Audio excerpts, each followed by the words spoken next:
जब ताई जियोनग ने चेन जियान की बात सुनी तो वह आश्चर्यचकित हुए बिना नहीं रह सका। मैंने कभी नहीं सोचा था कि न केवल आप गोलियों को परिष्कृत करना जानते हैं बल्कि आप निर्माण में भी इतने कुशल हैं। चेन जियांग ने अपना सिर हिलाया और हंसते हुए कहा, हम वापस आकर बात करेंगे। ताइशियोंग के छोटे से विला में लौटते हुए ताइशियोंग पहले से ही यह जानने के लिए अधीर था कि चेन जियांग के पास कौन सी विधि है। अगर यह इस शहर में दाव आभा को सघन बना सके तो यह इस शहर के लिए बहुत अच्छी बात होगी। अगर चेन जियांग वास्तव में ऐसा कर सकता है तो उसे निश्चित रूप से बहुत अच्छा उपचार मिलेगा। हम इसे पृथ्वी के केंद्र से करते थे, चेन जियांग ने कहा। जब तक हम पृथ्वी के केंद्र से ऊर्जा को ऊपर लाने में सफल होते रहेंगे तब तक हमारे पास अनंत ऊर्जा रहेगी।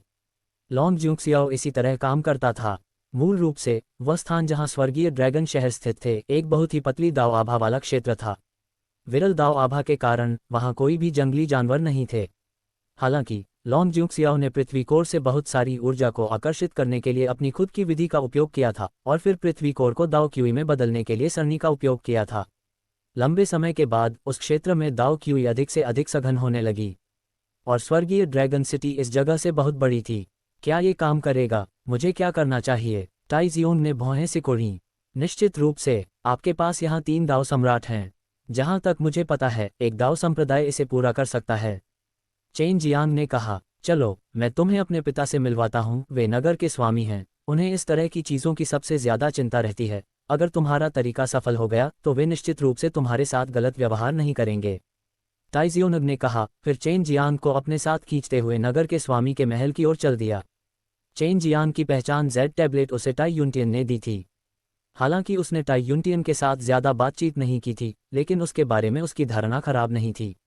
सिटी लॉर्ड के महल में पहुंचने के बाद चेन जियांग और ताई जियोंग एक हॉल में बैठे टाई यूनटियन की प्रतीक्षा कर रहे थे। टाई यूनटियन को भी कुछ काम था जिसमें उसे व्यस्त रहना था, लेकिन जब उसने सुना कि ताई जियोंग को उससे बात करने के लिए कुछ महत्वपूर्ण बात करनी है तो वह तुरंत देखने के लिए बाहर चला गया। जियोंग, यह क्या है? जब ताई यूनटियन ने चेन जियांग को देखा तो वह विनम्रता से उस पर मुस्कुराया। ये भी चेन जियांग के लिए इतना औपचारिक न होने के लिए था। आखिरकार वह एक शहर का स्वामी और एक दाव संप्रभु था। पिताजी, भाई शेन ने कहा कि उनके पास इस शहर में दाव आभा को और अधिक गाढ़ा करने का एक तरीका है। ताई जियोंग ने कहा, अगर वह ऐसा कर सकता है तो आप उसे किस तरह का उपचार देंगे? ताई यूनटियन को आश्चर्य हुआ और उसने उत्सुकता से पूछा, क्या ये सच है? आपको कितनी निश्चितता है? 50%, चेन जियांग ने कहा। 50% संभावना बहुत बढ़िया थी। यह कोशिश करने लायक था। अगर तुम ऐसा कर सकते हो तो मैं स्वाभाविक रूप से तुम्हारे साथ अन्याय नहीं करूंगा। मैं तुम्हें नगर प्रभु का पद भी दे सकता हूँ। ताई यूनटियन ने कहा। चेन जियांग को सिटी लॉर्ड के पद की आवश्यकता नहीं थी। वह चाहता था कि यह शहर मजबूत हो जाए और यह भी कि यह शहर ब्लैक हेयर्स ह्यूमन को रोक सके। अगर ऐसा नहीं हुआ तो ब्लैक हेयर्स ह्यूमन इस शहर के समतल हो जाने के बाद विस्तार के तरीकों के बारे में सोचेगा। हम इस बारे में बाद में बात करेंगे, अभी मैं पूरी तरह से निश्चित नहीं हूँ। चेन जियांग ने हंसते हुए कहा, इसके अलावा मुझे आपके एरे मास्टर्स की मदद की आवश्यकता होगी। मैं एक फॉर्मेशन मास्टर हूँ। मैं ही वह व्यक्ति हूँ जिसने यहाँ सभी फॉर्मेशन पूरे किए हैं। ताई यूनटियन ने कहा, मुझे अपनी विधि बताओ। ये बहुत सरल है। ये पृथ्वी के कोर से शक्ति खींचना है। पृथ्वी के कोर में एक अत्यंत मजबूत ज्वाला ऊर्जा है। यदि आप पृथ्वी के कोर से अग्नि ऊर्जा खींच सकते हैं और फिर उस ज्वाला ऊर्जा को दाव क्यूई में बदलने के लिए संरचना का उपयोग कर सकते हैं तो ये पर्याप्त होगा। चेन जियांग ने कहा, पृथ्वी में दाव ऊर्जा पृथ्वी के कोर के निरंतर जलने से बनती है जो सूर्य और पृथ्वी के सम्मिलन के साथ मिलती है। मैंने इसके बारे में पहले भी सोचा है, लेकिन ये प्रक्रिया बहुत जटिल है। इसके अलावा गहरा बंजर भूमि वर्तमान में तैर रही है और कोई दिल नहीं बचा है। ताई यूनटियन ने अपना सिर हिलाया। गहन बंजर भूमि पहले ही नए 8 उजाड़ में विलीन हो चुकी है। चेन जियांग ने कहा, नगर के स्वामी, आप इसके बारे में नहीं जानते। क्या हो रहा है? ताई यूनटियन को इस बारे में पता नहीं था, या शायद अंदर मौजूद लोगों को भी नहीं पता था। गहन बंजर भूमि अभी तक नए 8 बंजर भूमि के सामने प्रकट नहीं हुई थी और इसके बजाय काले बालों वाले मानव का सामना करना पड़ा था। यहाँ के लोगों में से कोई भी कभी भी नए 8 बंजर भूमि के बाहरी इलाके में नहीं गया था क्योंकि वह जगह अभी भी काफ़ी दूर थी। फिर चेन जियांग ने ताई यूनटियन को इस मामले के बारे में सरल तरीके से बताया। तो यह ऐसा ही है। यदि अवरोध टूट गया तो हम भी निकल सकते हैं। बेशक बाहर के नए 8 बंजर भूमि भी इस विनाशकारी शक्ति से प्रभावित होंगे। ताई यूनटियन ने आह भरी, जब तक ब्लैक हेयर्स ह्यूमन यहाँ है हमारे पास छिपने के लिए कोई जगह नहीं है। चेन जियांग ने यह नहीं बताया कि वह बाहर से आया है। उसने केवल इतना कहा कि यह बात उसे एक रहस्यमय वरिष्ठ व्यक्ति ने बताई थी। ठीक है, चलो अंदर जाकर देखते हैं। मेरे पास एक रास्ता है, ताई युनटियन ने कहा। जियोंग, ये छोटा भाई और मैं जाएंगे, तुम यहीं रहो। ताई जियोंग ने चेन जियांग को सिटी लॉर्ड के महल में लाया और आश्चर्यजनक रूप से यहाँ से आया। ताई जियोंग भी बहुत हैरान था, लेकिन वह अभी थोड़ा दुखी था क्योंकि वह वास्तव में साथ चलना और एक नज़र देखना चाहता था। पृथ्वी के केंद्र में खतरे हैं, विशेष रूप से सांसारिक जानवरों के लिए, ताई युनटियन ने कहा जब वह चेन जियांग को एक बहुत गहरे भूमिगत कमरे में ले गया। न्यूआर्क वेस्टलैंड्स इतना बड़ा है, इसमें बहुत सारे सांसारिक जानवर होने चाहिए। जब समय आएगा तो हमें बस थोड़ा ध्यान देने की ज़रूरत है।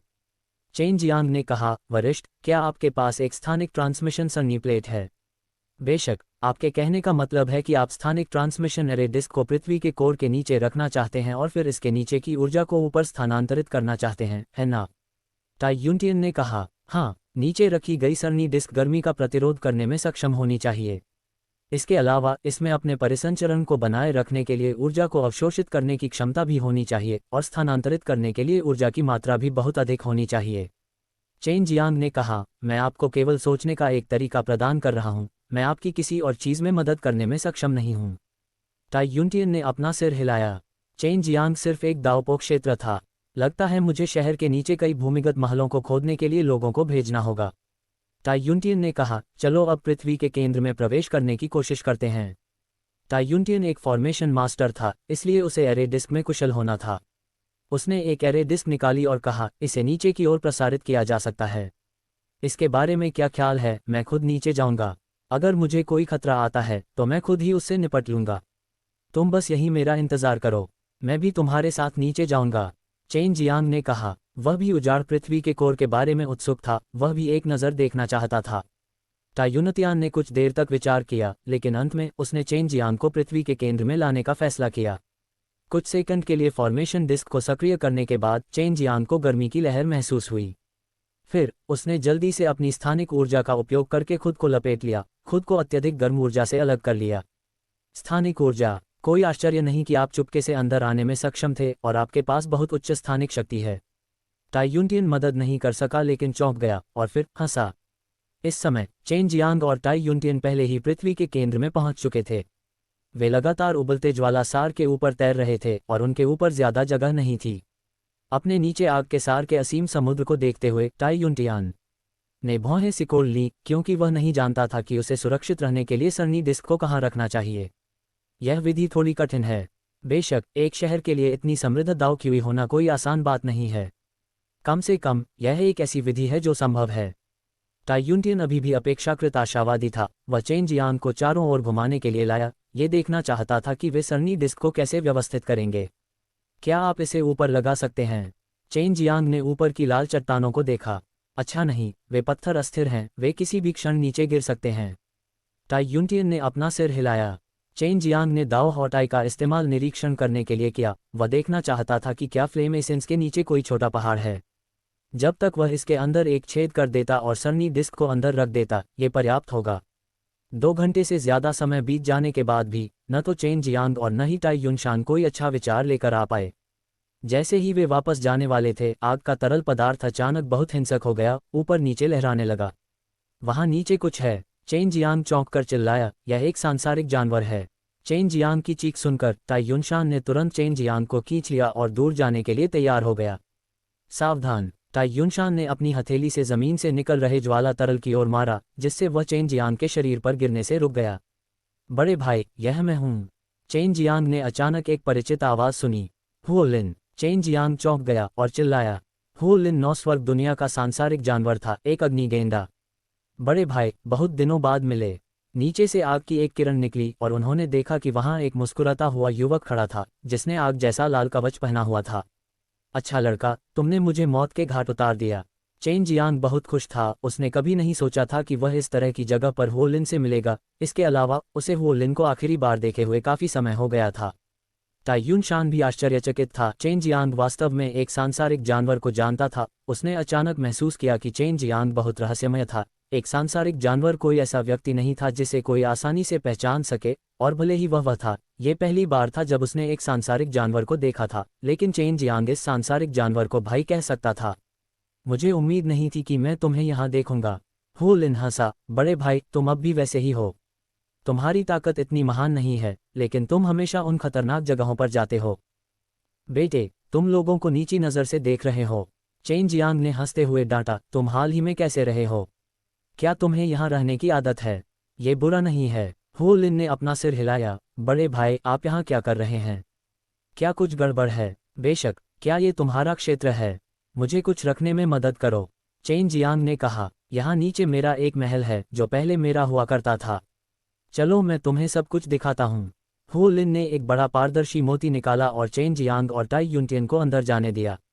उसके बाद वह एक विशाल अग्नि गेंदा में बदल गया और मोती को काटते हुए पृथ्वी की गहराई में गोता लगाया। हु लिन ने यहाँ एक पृथ्वी कोर क्षेत्र और एक किलिन हॉल का निर्माण किया था। पिछली बार की तरह जब चेन जियांग यहाँ आया था तो उसे अचानक एक बहुत ही परिचित एहसास हुआ। तुम इस पर क्या लगाना चाहते हो? हु लिन ने पूछा। मैं बहुत सुरक्षित हूँ, हालांकि यहाँ बहुत सारे सांसारिक जानवर हैं, लेकिन वे लोग मेरे मुकाबले नहीं हैं। मैं खुद स्वर्गीय जानवर से संबंधित हूँ और वे धब्बेदार जानवर मुझसे बहुत ही कमतर हैं। ताई युनशान ने एक एरे डिस्क निकाली और कहा, मैं यहाँ एक एरे डिस्क रखना चाहता हूँ जो पृथ्वी के कोर से ऊर्जा को अवशोषित कर हमारे शहर को ऊर्जा की आपूर्ति करेगी। कोई बात नहीं, इसे मुझ पर छोड़ दो। मैंने यहाँ सबसे अच्छी जगह चुनी है, ये पृथ्वी के कोर में सबसे शुद्ध ऊर्जा को जल्दी से अवशोषित कर सकती है। हु लिन मुस्कुराया और फिर उसने फॉर्मेशन प्लेट स्वीकार कर ली। ताई युनशान ने उन्हें फॉर्मेशन प्लेट को सक्रिय करना भी सिखाया। आपकी पत्नी कहाँ है? चेन जियांग ने पूछा। वह सो रही है। इसमें कोई मदद नहीं है। जब हमारा सांसारिक जानवर मजबूत हो जाता है तो हम सभी को लंबे समय तक सोने की जरूरत होती है। हु लिन ने कहा, उसे पहले से ही याद था कि सरनी डिस्क को कैसे सक्रिय किया जाए। बहुत बहुत धन्यवाद। मैं अब ऊपर जाकर देखूंगा कि क्या मैं यहाँ से ऊर्जा को अवशोषित कर सकता हूँ। इसमें कुछ समय लग सकता है। ताई युनशान को अभी तक एक सरनी डिस्क बनानी थी जो पृथ्वी की कोर ऊर्जा को परिवर्तित कर सके। हालांकि यह कोई समस्या नहीं थी और वह इसे बहुत जल्द कर सकता था। नगरपाल, आप ऊपर जाए, मैं अपने भाई से मिलना चाहता हूँ। चेन जियांग ने कहा। ठीक है। ताई युनशान अकेले ही चला गया। रास्ते भर वह चेन जियांग के बारे में सोचता रहा, क्योंकि चाहे वह किसी भी नज़र से देखे वह कोई साधारण व्यक्ति नहीं था। Dot dot dot dot dot dot dot. ताई युनशान के जाने के बाद हु लिन ने पूछा, बड़े भाई शेन, वह बूढ़ा आदमी कौन है? ऐसा लगता है कि वह आपसे थोड़ा अपरिचित है। यह एक लंबी कहानी है। चेन जियांग ने हु लिन को वेस्टलैंड की स्थिति के बारे में बताया, जिससे उसे उस शहर की स्थिति का पता चला। सतह पर भी बहुत कुछ हुआ है। हु लिन ने कहा, पृथ्वी की कोर दिव्य आत्मा मुझे पहले खोजने आई थी। उसने कहा कि यह सब तुम्हारे कारण था कि वे कार्य पूरा करने में असमर्थ थे। उसने मुझे बहुत कुछ बताया, दो युगों का विलय, क्या संतुलन और इसी तरह की अन्य बातें। इसीलिए उसने मुझे ऐसी जगह दी जहां मैं शांति से सो सकता था। क्या पृथ्वी के मूल दिव्य आत्मा ने कुछ और कहा? क्या आपके पास उसे खोजने का कोई तरीका है? चेन जियांग ने उत्सुकता से पूछा। वह सिर्फ प्राकृतिक कानून दिव्य आत्मा के समूह को खोजना चाहता था। उसने कुछ नहीं कहा, लेकिन उसके पास उससे संपर्क करने का एक तरीका है और मैं अभी तुम्हारा उससे संपर्क करवा दूंगा। हु लिन ने कहा, बड़े भाई आप उससे क्या कहना चाहते हैं? बस इतना कहो कि मुझे, चेन जियांग को, उनसे और नेचुरल लॉ डिवाइन स्पिरिट से कुछ बात करनी है। चेन जियांग ने कहा। हु लिन ने एक छोटी सी डिस्क निकाली और फिर उसने उसके अंदर से बात की। ठीक है, मुझे नहीं पता कि उनके पास आने का समय कब होगा। हालांकि वे देवता हो सकते हैं, लेकिन मुझे नहीं लगता कि वे आपके जितने शक्तिशाली हैं, बड़े भाई। हु लिन ने हंसते हुए कहा, अगर भविष्य में बड़े भाई की साधना उनके स्तर तक पहुंच जाती है तो मैं उन्हें किसी भी समय नष्ट कर सकता हूं। मैंने सोचा था कि वे तुरंत आ जाएंगे। चेन जियांग ने अपने होठों को मोड़ा। बड़े भाई, जमीन अब और नहीं ढहेगी। मेरे पास आओ। अगर हम दोनों साथ मिलकर काम करें तो पृथ्वी आत्मा क्षेत्र निश्चित रूप से सुंदर हो जाएगा। हु लिन ने कहा, हम, ऐसा लगता है कि यह मेरा सबसे अच्छा सुरक्षित ठिकाना है। चेन जियांग हंसा। थोड़ी देर बाद हु लिन चिल्लाया, बड़े भाई, पृथ्वी की मूल दिव्य आत्मा ने कहा है कि वे बहुत जल्द यहाँ आएंगे। मैंने आपको धैर्य रखने के लिए कहा था। चेन जियांग ने कहा, ऐसा लगता है कि वे मुझे काफ़ी महत्व देते हैं। हु लिन हंसा। बेशक बड़े भाई, आपने पहले भी उनकी मदद की है। हालांकि पक्षी देवताओं का ये समूह उतना शक्तिशाली नहीं है, फिर भी वे काफ़ी विचारशील हैं। पृथ्वी की मूल दिव्य आत्मा बहुत जल्दी आ गई। ये पहली बार था जब चेन जियांग ने पृथ्वी की मूल दिव्य आत्मा को अपनी आंखों से देखा था। प्राकृतिक कानून दिव्य आत्मा भी आया, लेकिन वह वर्तमान में खिलखिला रहा था, जिससे चेन जियांग को अपने दिल में थोड़ा दुख महसूस हुआ। चेन जियांग, तुम सच में सर्वव्यापी हो, हम देवताओं से भी अधिक शक्तिशाली हो। अभी ज़्यादा समय नहीं हुआ जब से तुम बंजर भूमि के बीचों बीच भागे हो। प्राकृतिक कानून दिव्य आत्मा हंसी। बेशक, मेरे बड़े भाई की ताकत पर सवाल उठाने की जरूरत नहीं है, हु लिन ने कहा। चेन जियांग के पास इस प्राकृतिक कानून दिव्य आत्मा से पूछने के लिए बहुत सी चीजें थीं, जैसे कि उसके पिता जिस द्वीप पर थे और फिर ब्लैक हेयर्स ह्यूमन, नए आर्ट बंजर भूमि और प्राचीन आर्ट उजाड़ के बीच संबंध। वीडियो यूआरएल की प्रतिलिपि लें। चालू करे रोके, म्यूट अनम्यूट। एक समस्या का आख्या। भाषा शेयर करना। माओ प्लेयर। वह जमीन पर बैठे हुए मुस्कुरा रहा था। फिलहाल वह जरा भी घबराया हुआ नहीं था, क्योंकि चेन जियांग को संदेह था कि उसे अभी भी ब्लैक हेयर्स ह्यूमन के बारे में मामलों के बारे में पता नहीं था, लेकिन ऐसा संभव नहीं लग रहा था। जैसा कि प्राकृतिक कानून दिव्य आत्मा थी, वह निश्चित रूप से ब्लैक हेयर्स ह्यूमन के बारे में मामलों से अवगत थी। इब्डू। इसके अलावा काले बाल वाले मनुष्यों के उस समूह को मूल रूप से प्राकृतिक कानून दिव्य आत्माओं के समूह द्वारा अनुरोध किया गया था जो आलसी थे। मेरे पिता जिस द्वीप पर थे उसका क्या हुआ? चेन जियांग को उस द्वीप के बारे में सबसे ज्यादा जिज्ञासा थी। उदाहरण के लिए, उस द्वीप को सजा मिली थी और वह उस द्वीप को ज्यादा स्थिर भी बनाना चाहता था। वह द्वीप, तुम्हें पहले ही वहां जाना चाहिए था। इसके अलावा, मैं जानता हूं कि उस पर मौजूद जहर को बाहर नहीं निकाला गया है, इसलिए ये तुम ही हो जिसने ये किया है। प्राकृतिक कानून दिव्य आत्मा हंसी। तुम हमेशा ऐसी चीजें कर सकते हो जो हम भी नहीं कर सकते। अरे, मेरे सवाल का जवाब दो। चेन जियांग ने उपहास किया। क्या ये सब तुम्हारा दोष है? बिल्कुल नहीं। अगर मैंने समय रहते उस द्वीप आत्मा को सूचित नहीं किया होता तो उस द्वीप पर रहने वाले जीव बहुत पहले ही मर गए होते। प्राकृतिक कानून दिव्य आत्मा ने जल्दी से अपना हाथ हिलाया और कहा, ऐसी कई चीजें हैं जिन्हें स्वर्गीय दाओ अब नियंत्रित नहीं कर सकते। प्राकृतिक कानून दिव्य आत्मा ने आह भरी। अगर यह अतीत में होता, जब तक हमारे पास कुछ करने को होता, हम बस एक वेदी या कुछ और बना सकते थे और हम स्वर्गीय दाओ को हमारी मदद करने के लिए नीचे बुला सकते थे, लेकिन अब ये काम नहीं करने वाला है। दूसरे शब्दों में, स्वर्गीय दाओ की गति स्वचालित समायोजन की स्थिति में है। मुझे भी इसकी बारीकियां नहीं पता। संक्षेप में, जो कुछ अभी हो रहा है वह ऐसा कुछ नहीं है जिसे कोई भी नियंत्रित कर सके। प्राकृतिक कानून दिव्य आत्मा ने आह भरी। उदाहरण के लिए, हमें किस द्वीप को दंडित करना चाहिए? ऐसा इसलिए है क्योंकि वह द्वीप अपने आप में एक निश्चित सीमा तक विकसित हो चुका है। स्वर्गीय ऊर्जा ने महसूस किया कि वह द्वीप संभवतः स्वर्गीय ऊर्जा के संतुलन को गंभीर रूप से नुकसान पहुंचा सकता है, इसीलिए उसे दंडित किया जा रहा है। जिया बाइलिंग मूल रूप से जिस शहर में था वह वही था, और उसकी सजा का कारण भी वही होना चाहिए जो उस द्वीप का था। क्या भविष्य में ऐसी कोई घटना घटित होगी? चेन जियांग ने पूछा। मेरे पिता अभी भी वही हैं और उस द्वीप की सजा अभी भी जारी है। ये निश्चित रूप से फिर से नहीं होगा। आखिरकार, स्वर्गीय दाओ अभी अच्छी स्थिति में नहीं है। प्राकृतिक कानून दिव्य आत्मा ने उत्तर दिया। आप इसके साथ निश्चिंत हो सकते हैं।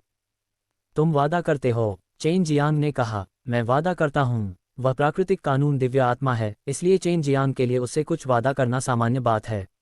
ठीक है, मुझे तुम पर विश्वास है। चेन जियांग ने अपना सिर हिलाया। मैं ऊपर गहरे बंजर भूमि से नीचे आया हूँ। वहाँ उन काले बालों वाले मनुष्यों का क्या हुआ? मैंने सुना है कि उन चीज़ों को वास्तव में प्राकृतिक कानून संरक्षक या ऐसा ही कुछ कहा जाता है। इस मामले के बारे में बात करते हुए प्राकृतिक कानून दिव्य आत्मा और पृथ्वी की कोर दिव्य आत्मा ने एक दूसरे को देखा, थोड़ा शर्मिंदा। उनकी प्रतिक्रिया देखकर चेन जियांग ने तुरंत पुष्टि की कि वे प्राकृतिक कानून संरक्षक वास्तव में उनसे संबंधित थे। गलत मत समझो, हम इस बारे में जानते हैं, लेकिन इसका निश्चित रूप से हमसे कोई लेना देना नहीं है। नेचुरल लॉ डिवाइन स्पिरिट ने चेन जियांग की अवमानना भरी नज़र देखी और तुरंत कहा, क्या ऐसा है? लेकिन आप लोग बहुत दोषी लग रहे हैं। चेन जियांग ने कहा, हमें इस मामले के लिए जिम्मेदार माना जाता था। ये हमारी जिम्मेदारी है, लेकिन हमारी शक्ति सीमित है। प्राकृतिक कानून दिव्य आत्मा का चेहरा असहायता से भरा था। यह मामला पिछले प्राकृतिक कानून दिव्य आत्मा और दूसरों द्वारा आलसी होने के कारण हुआ था। उस समय मैं अभी भी प्राकृतिक कानून दिव्य क्षेत्र में एक छोटा सा बच्चा था। तो अब हम क्या करें? ये लोग नए और पुराने दोनों के लिए खतरा लगते हैं। चेन जियांग ने अपने होठों को सिकुड़ते हुए कहा, मैंने वास्तव में नहीं सोचा था कि आप प्राकृतिक कानून दिव्य आत्मा इतने कमजोर हैं। आप इस छोटी सी समस्या को भी हल नहीं कर सकते। पृथ्वी की मूल दिव्य आत्मा ने आखिरकार बात की। उसने कठोर आवाज में कहा, हमारे पास कोई और विकल्प नहीं है। हमारी अधिकांश दिव्य शक्तियां स्वर्गीय दाव से आती हैं। हालांकि हम नहीं जानते कि स्वर्गीय दाव इस समय किस तरह की स्थिति में है, जिससे प्राकृतिक कानून सिद्धांतों की शक्ति से पैदा हुई दुनिया में अराजकता फैल रही है। साथ ही हमारी ताकत भी बहुत कम हो रही है। प्राकृतिक कानून दिव्य आत्मा ने अपना सिर हिलाया। ये वास्तव में ऐसा ही है, अन्यथा हमें उन दुष्ट आत्मा जाति से डरने की जरूरत नहीं होती। चेन जियांग ने उसे तिरस्कार से देखा। क्या ये हो सकता है कि तुम कोई बहाना ढूंढ रहे हो? क्या सकारात्मक मंदी इतनी बुरी है? ये सच है। मैं एक प्राकृतिक कानून दिव्य आत्मा हूँ, इसलिए मुझे निश्चित रूप से पूरे स्वर्गीय दाव को नियंत्रित करने के लिए पर्याप्त शक्ति की आवश्यकता है, और अन्य देवता भी वही हैं। यदि कुछ अप्रत्याशित नहीं होता तो हम इस स्थिति में नहीं होते, और संपूर्ण स्वर्गीय दाव ऐसी चीज नहीं है जिसे हम अभी नियंत्रित कर सकें। प्राकृतिक कानून दिव्य आत्मा ने अपना सिर हिलाया। बेशक स्वर्गीय दाव ने भी एक तुरुप का पत्ता छोड़ा था, जो 3 महान देशी बैंक थे। चेन जियांग की आंखें चमक उठीं। 3 महान देशी बैंक वास्तव में शक्तिशाली हैं, क्या वे उन प्राकृतिक कानून संरक्षकों से निपट सकते हैं? ठीक है, प्राकृतिक कानून संरक्षकों में कितने थे? मैंने उनमें से बहुत से झील में देखे थे। गहन बंजर भूमि को अभी भी अच्छा माना जाता है, उनमें से केवल कुछ ही हैं। अब जबकि दुष्ट बंजर भूमि और शैतानी बंजर भूमि दोनों गिर गए हैं, तो ये सौभाग्य की बात है कि हम सभी ने इन 3 प्राचीन बंजर भूमि में मजबूत अवरोध स्थापित किए थे, जो हमें बहुत लंबे समय तक बनाए रखने के लिए पर्याप्त होना चाहिए। प्राकृतिक कानून दिव्य आत्मा के शब्दों ने चेन जियांग को गहराई से चिंतित कर दिया। दुष्ट बंजर भूमि के बीच की स्थिति वास्तव में बहुत भयानक थी। 3 महान देशी बैंकों को भी अभी अभी पता चला है, और यही मैंने अभी अभी उन्हें बताया है। क्या वे वास्तव में उन प्राकृतिक कानून संरक्षकों से निपट सकते हैं? चेन जियांग को इस मामले पर बहुत संदेह था। भेजे गए 3 देशी बैंकों में से 6 की मृत्यु हो गई थी। यदि ये केवल सामान्य प्राचीन उजाड़ और 8 उजाड़ हैं, तो 3 मूल बैंकों की संयुक्त शक्ति स्पष्ट रूप से उन प्राकृतिक कानून संरक्षकों के खिलाफ लड़ने के लिए पर्याप्त नहीं होगी। हालांकि पवित्र बंजर भूमि के ऊपर के लोगों के लिए कोई समस्या नहीं होनी चाहिए। प्राकृतिक कानून दिव्य आत्मा ने कहा, मैं उनके साथ इस मामले पर चर्चा करने के लिए थोड़ी देर में पवित्र बंजर भूमि पर जाऊंगा। पृथ्वी के मूल दिव्य आत्मा ने कहा, प्रत्येक मूल बैंक में 3 विला मास्टर होते हैं। सबसे कमजोर वह होता है जो नए 8 बंजर भूमि के प्रबंधन का प्रभारी होता है, और दूसरा सबसे मजबूत वह होता है जो प्राचीन उजाड़, गहन बंजर भूमि, आत्मा बंजर भूमि, शैतान बंजर भूमि और दुष्ट बंजर भूमि के प्रबंधन का प्रभारी होता है। और सबसे मजबूत वे होते हैं जो जानवर बंजर भूमि और पवित्र बंजर भूमि के प्रभारी होते हैं। यदि पृथ्वी की मूल दिव्य आत्मा ने ऐसा नहीं कहा होता, तो चेन जियांग अन्य प्राचीन बंजर भूमियों के बारे में भूल गया होता। मानव बंजर भूमि में क्या हो रहा है? क्या वह भी नए 8 बंजर भूमि में है? चेन जियांग ने पूछा। ह्यूमन वेस्टलैंड बहुत मजबूत नहीं है। वह वर्तमान में स्पिरिट वेस्टलैंड जैसी ही स्थिति में है, बस वह जिस स्थान पर है वह थोड़ा छिपा हुआ है, इसलिए आप सभी उसे अभी तक नहीं ढूंढ पाए हैं। नेचुरल लॉ डिवाइन स्पिरिट ने कहा। पवित्र बंजर भूमि कहाँ है? क्या अंदर के सभी लोग बहुत ताकतवर हैं? चेन जियांग इस बारे में बहुत उत्सुक था। 3 महान देशी बैंकों के महान जमींदार सभी पवित्र बंजर भूमि में हैं, आपको क्या लगता है? और पवित्र बंजर भूमि में न केवल 3 महान देशी बैंक सबसे मजबूत हैं, बल्कि कुछ अन्य स्वर्ग बंजर भूमि कुलीन परिवार भी हैं। प्राकृतिक कानून दिव्य आत्मा ने कहा, स्वर्ग बंजर भूमि कुलीन परिवार के साथियों का वह समूह, हमारे प्रति उनका रवैया आपसे कहीं ज्यादा बुरा है। वे हमें अपनी नज़र में भी नहीं रखते। तुम्हें इतना अयोग्य बनने के लिए किसने कहा? तुम्हारा सम्मान के लायक न होना सामान्य बात है। चेन जियांग हंसा। हम इसमें कुछ नहीं कर सकते। बेशक हम और मजबूत बनना चाहते हैं। प्राकृतिक कानून दिव्य आत्मा ने फिर से आह भरी। इस गहरे बंजर भूमि में कितने काले बाल वाले मनुष्य हैं? चेन जियांग ने पूछा, क्या वे बच सकते हैं? उस समय गहरे बंजर भूमि के अंदर 1 अरब से ज्यादा ऐसे काले बाल वाले मानव थे, लेकिन शैतानी बंजर भूमि और शैतानी बंजर भूमि में 4 अरब से ज्यादा थे। बेशक ये लोग इंसानों से बेहतर हैं क्योंकि वे कभी एक दूसरे को नहीं मारेंगे। इसके अलावा जब तक उनमें से कोई एक सम्राट के रूप में विकसित नहीं हो जाता, वे मृत्यु तक उस सम्राट का अनुसरण करने की कसम खाएंगे। प्राकृतिक कानून दिव्य आत्मा ने कहा। चेन जियांग ने मन ही मन अपने दिल में कोसा। प्राकृतिक कानून दिव्य आत्मा ने अभी जो कहा वह उन काले बालों वाले मनुष्यों की ताकत साबित करने के लिए पर्याप्त था। चेन जियांग ने कहा, इस समय इस बंजर भूमि में कोई भी सम्राट जैसा काले बालों वाला इंसान नहीं होना चाहिए, अन्यथा ये परेशानी का सबब बन जाएगा।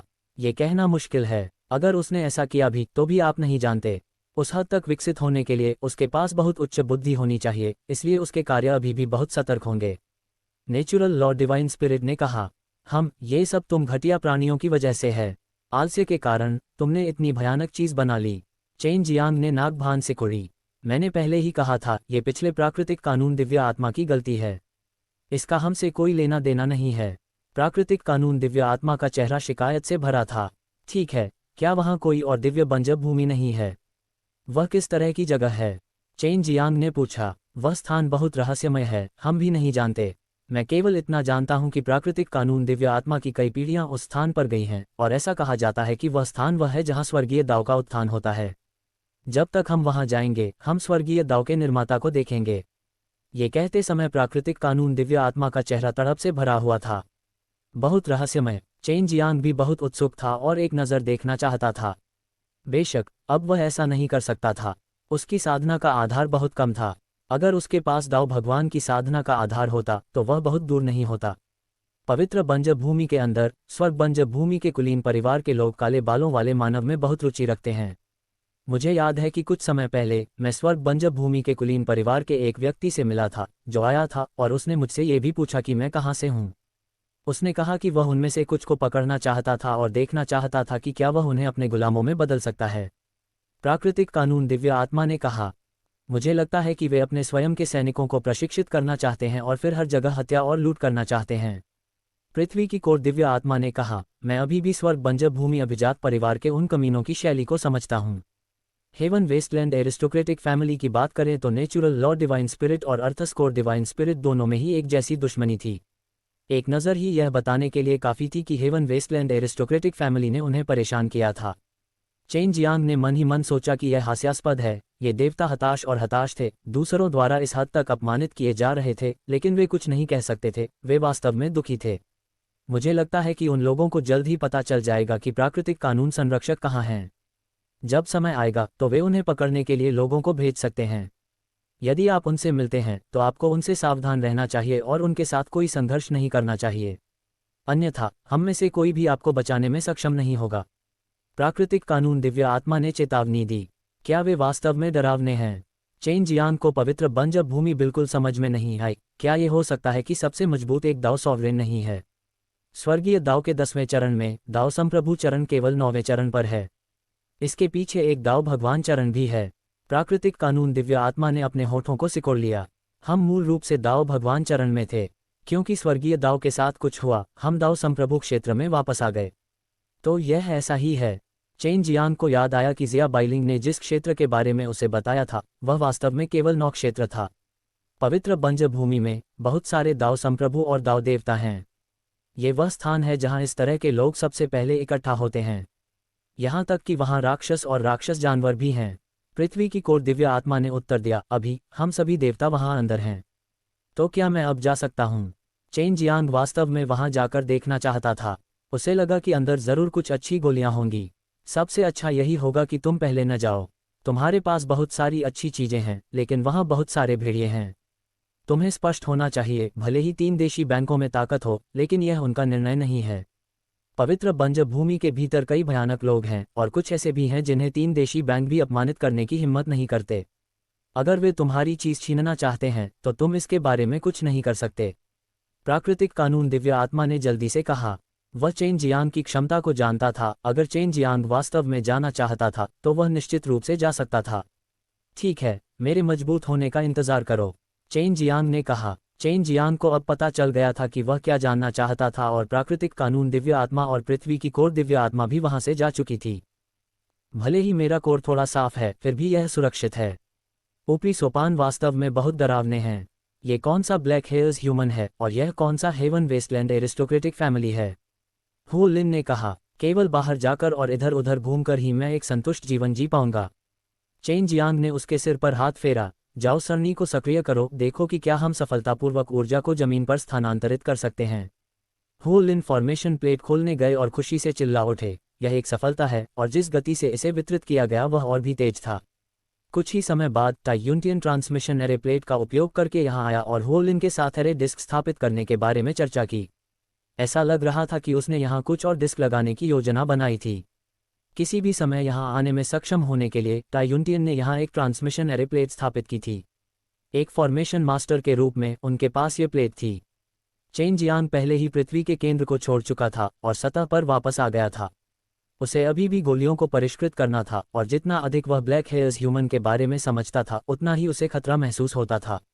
अब चेन जियांग को न केवल गहन ताओ शक्ति की साधना करनी थी, बल्कि उसे अपनी साधना का स्तर भी बढ़ाना था। उसने अभी अभी दाओपो क्षेत्र में कदम रखा था, वह बहुत कमजोर था। अपने आधार स्तर की उन्नति से न केवल उसे अधिक ताकत मिलेगी, बल्कि इससे उसे गोलियां परिष्कृत करते समय आराम भी मिलेगा। दाओपो क्षेत्र में प्रवेश करने के बाद शेंगदाओ दान खाना बेकार था और अब उसके पास खाने के लिए बहुत ज्यादा गोलियां नहीं थीं। हालांकि यह उपयोगी था, लेकिन इसके प्रभाव बहुत स्पष्ट नहीं थे, खासकर जब वह अपनी खेती बढ़ाने की जल्दी में था। ये दावपोक क्षेत्र एक बहुत ही उच्च साधना है, आप इसमें जल्दबाजी नहीं कर सकते। जिया बेलिंग ने कहा, अब जब मैं आपकी रक्षा कर रहा हूं, तो आपको किसी भी चीज़ के बारे में चिंता करने की ज़रूरत नहीं है। चेन जियांग ने याद किया कि जिस क्षण उसने स्वर्गीय दाव क्षेत्र में कदम रखा, वह भी छलांग और सीमा से आगे बढ़ गया था। अतीत में अगर वह ज़ोंगशी क्षेत्र तक पहुंचना चाहता था तो उसे बहुत समय लगता था। इसके अलावा उसे जितनी औषधीय गोलियां खानी पड़ती थीं, उनकी गिनती करना मुश्किल था।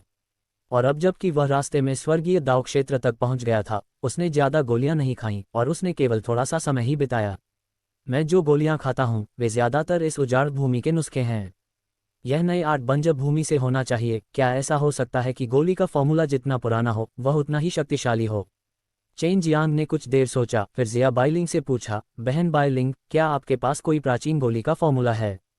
हमारा आत्मा बंजर भूमि भी एक प्राचीन आर्ट उजाड़ है, ठीक है।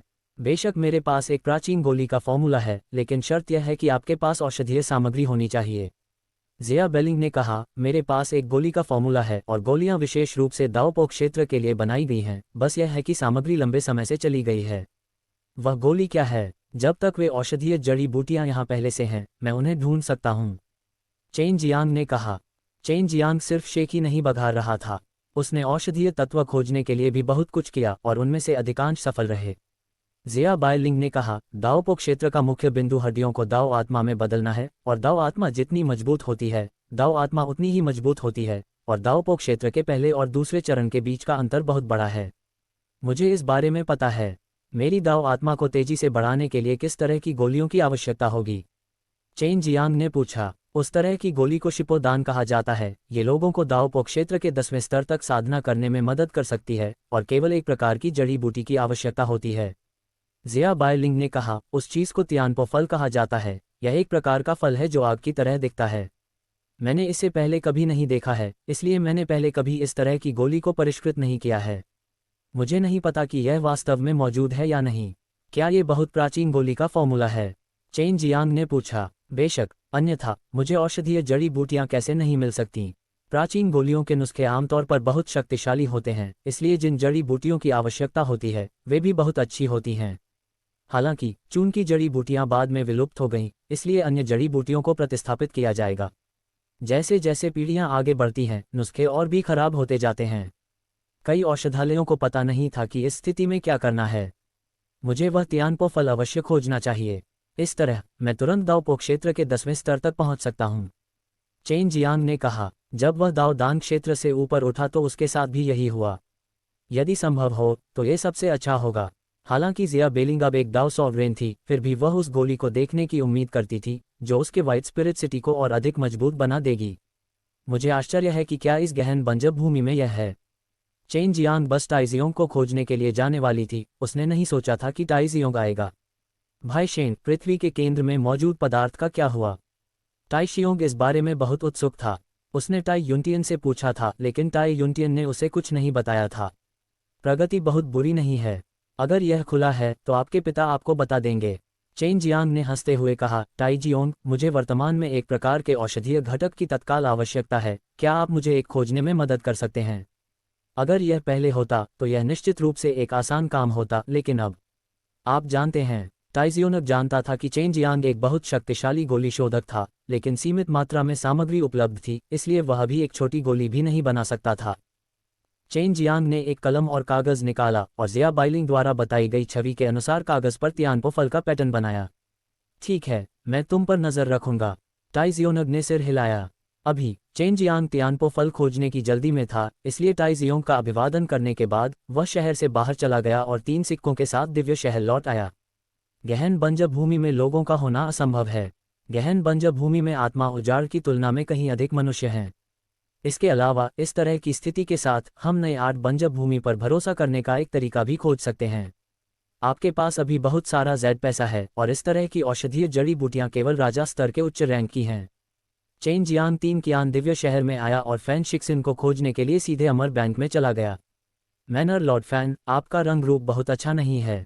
क्या हुआ? चेन जियांग ने पूछा। 2 चीजें हुई, लेकिन यह अच्छी बात नहीं थी। कुर्सी पर बैठे फैन शिक्सिन ने एक लंबी सांस छोड़ी। ये सब उन काले बालों वाले मनुष्यों से संबंधित है। पहली बात तो यह है कि जिन लोगों को हमने पहले भेजा था उन सभी ने उस चीज़ का पता लगा लिया है जो हम नहीं चाहते थे। फैन शिक्सिन की बातें सुनकर चेन जियांग को भी कुछ ख्याल आया। उन्हें गहरे बंजर भूमि के ऊपर कुल 20 झीलें मिलीं। उनमें से 12 पहले ही जागृत हो चुकी हैं और प्रत्येक झील में लाखों काले बाल वाले मानव हैं। चेन जियांग ने सिर हिलाया। उसने पहले स्वर्ग के मार्ग के देवता से सुना था कि यहाँ 1 अरब से अधिक काले बाल वाले मानव थे। इन लोगों के जागने का कारण यह है कि उनमें से एक ने विकास किया और एक नेता को जन्म दिया। ये वह नेता था जिसने उन्हें जगाया। हमने जो 6 योद्धा भेजे थे वे सभी उस नेता द्वारा मारे गए। जब फैन शिक्सिन ने इस मामले का उल्लेख किया तो उसका चेहरा दर्द से भर गया। मैंने कभी नहीं सोचा था कि वे इतने शक्तिशाली होंगे। ऐसा लगता है कि हमें सबसे बुरी स्थिति के लिए तैयार रहना होगा। चेन जियांग की अभिव्यक्ति गंभीर हो गई। दूसरी बात, हालांकि यह एक अच्छी बात लगती है, मुझे लगता है कि यह एक बुरी बात है। फैन शिक्सिन ने कहा, चेन जियांग, आप पवित्र बंजर भूमि के बारे में कितना जानते हैं? मुझे थोड़ा बहुत पता है, लेकिन मैंने सुना है कि 3 बड़े बैंकों के बिग विला मास्टर्स और सेकंड विला मास्टर्स सभी पवित्र बंजर भूमि में हैं और यहाँ तक कि कुछ स्वर्गीय बंजर भूमि के कुलीन परिवार भी वहाँ हैं। चेन जियांग ने कहा, ऐसा लगता है कि आप बहुत कुछ जानते हैं।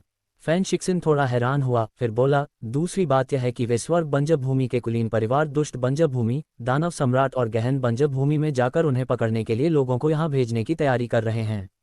वे चाहते हैं कि ये काले बाल वाले मानव उनके गुलाम बन जाएं। स्वर्गीय ईश्वर और भूकेंद्रित दिव्य आत्मा ने पहले ही चेन जियांग को ये बात बता दी थी। उसे उम्मीद नहीं थी कि स्वर्ग बंजर भूमि के कुलीन परिवार इतनी जल्दी कार्रवाई करेंगे।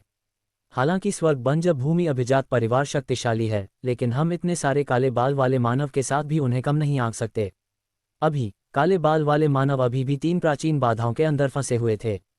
हालांकि उन बाधाओं को जल्द या बाद में काले बाल वाले मानव द्वारा नष्ट कर दिया जाएगा। कम से कम ये बहुत सारी चीज़ों में देरी कर सकता है, विशेष रूप से गहन बंजर भूमि। गहन बंजर भूमि में वर्तमान स्थिति सबसे अच्छी है, इसलिए अंदर के काले बाल वाले मानव सभी बहुत शांत हैं। उद्धरण चिन्ह, यदि स्वर्गीय बंजर भूमि कुलीन परिवार गहन बंजर भूमि में प्रवेश करता है तो वह निश्चित रूप से उन काले बालों वाले मानव को क्रोधित करेगा। दुष्ट बंजर भूमि और अन्य काले बालों वाले मानव और भी अधिक क्रोधित हैं। इससे केवल काले बालों वाले मानव की बाधा को तोड़ने की गति बढ़ेगी। फैन शिक्सिन ने कहा, लेकिन 3 महान बैंक उन लोगों को नहीं रोक सकते। चेन जियांग ने धीमी आवाज में डांटा, इन कमीनों का झुंड, अगर जादू टूट गया तो मुसीबत में हम ही होंगे। फैन शिक्सिन ने अपना सिर हिलाया। अभी पवित्र बंजर भूमि के ऊपर के 3 बड़े बैंकों ने पहले से ही तैयारी कर ली है। वे हमें नए 8 बंजर भूमि के अंदर के शहरों की रक्षा के लिए कुछ सरनी डिस्क को परिष्कृत करने में मदद करेंगे। मुझे नहीं पता कि वे कितना परिष्कृत कर सकते हैं, इसलिए अभी हमारे लिए समय बहुत महत्वपूर्ण है। मैनर लॉर्ड फैन, क्या आप मुझे इस औषधीय पौधे को खोजने में मदद कर सकते हैं? मुझे इसकी तत्काल आवश्यकता है। यदि आप इसे ढूंढ सकते हैं तो मैं इसके लिए 10 अरब का भुगतान करने को तैयार हूँ। चेन जियांग ने तियानपो फल की छवि निकाली और इसे फैन शिक्सिन को दे दिया। ऐसा लगता है कि इसे तियानपो फल कहा जाता है।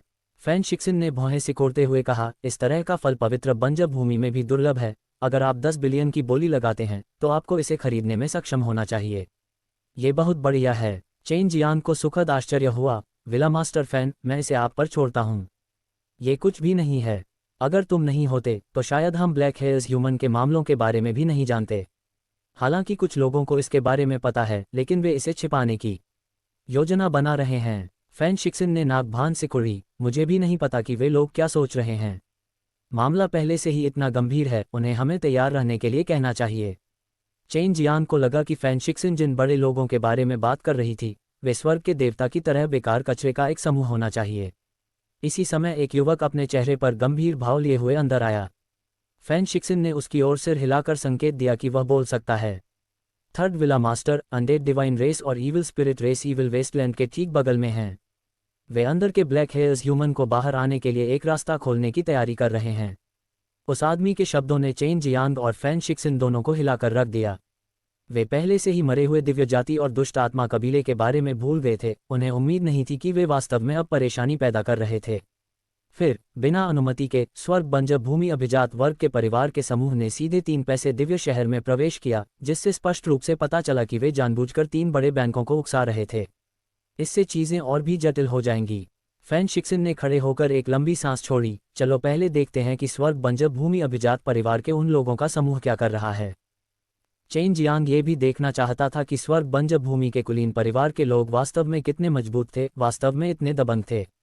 हालांकि 3 महान देशी बैंकों को धमकाना आसान था, लेकिन उन्हें इतने सारे लोगों द्वारा नीचा नहीं देखा जाएगा। नए 8 बंजर भूमियों में ये 3 महान देशी बैंक सबसे मजबूत थे, लेकिन फिर भी पवित्र बंजर भूमियों के स्वर्ग बंजर भूमि कुलीन परिवारों द्वारा उनके साथ ऐसा व्यवहार किया गया। एक नज़र में ये स्पष्ट था कि इन स्वर्ग बंजर भूमि कुलीन परिवार के लोग बेहद घमंडी थे। चेन जियांग फैन शिक्सिन के पीछे पीछे चौक की ओर चला गया, क्योंकि लोगों का वह समूह उस समय चौक में था। वह नहीं जानता था कि वे क्या करने की योजना बना रहे थे। क्या यहाँ कोई रक्षात्मक व्यवस्था नहीं है? चेन जियांग ने फैन शिक्सिन के पास खड़े होकर पूछा। बेशक हमारे पास वे हैं। हालांकि ये रक्षात्मक व्यूह रचनाएं उन लोगों के खिलाफ बेकार हैं। भले ही उनके पास हमारी सुरक्षा को भेदने के लिए पर्याप्त ताकत न हो, लेकिन उनके पास कुछ शक्तिशाली दिव्य हथियार जरूर हैं। जब वे आए तो शक्तिशाली परिवारों ने निश्चित रूप से उन्हें कई सुरक्षाएं दीं। फैन शिक्सिन ने कहा। चेन जियांग और बाकी लोग पहले ही प्लाजा में पहुंच चुके थे और प्लाजा के बीच में उन्होंने 10 लोगों को खड़ा देखा और कई ट्रांसमिशन एरे पहले ही नष्ट हो चुके थे।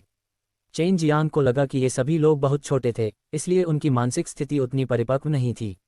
आमतौर पर वे एक बड़े परिवार में पले बड़े थे और सोचते थे कि वे दूसरों से श्रेष्ठ हैं, इसलिए वे निश्चित रूप से न्यू 8 बंजर भूमि के बारे में ज्यादा नहीं सोचेंगे। क्या तुमने इसे नष्ट कर दिया? फैन शिक्सिन के आने के बाद उसने उदासीनता से पूछा। फिर भी चेन जियांग, जो उसके बगल में था, उसके गुस्से को महसूस कर सकता था। फैन शिक्सिन के आने के बाद चेन जियांग ने 2 अन्य लोगों के समूहों को भागते हुए देखा। वे अन्य 2 देशी बैंकों के विला मास्टर्स हो सकते हैं। तो क्या हुआ? बैंगनी वस्त्र पहने एक व्यक्ति ठंडी हंसी हंसा। मैं इस टूटी हुई जगह पर आया हूं और मुझे वास्तव में अभी भी हमारे ज़ैड पैसे इकट्ठा करने की ज़रूरत है। मैं इसका हकदार हूं। ये जगह हमने बनाई है। आप इसे ज़ैड के पैसे पर छोड़ सकते हैं, लेकिन कोई भी आपको आने के लिए मजबूर नहीं कर रहा है।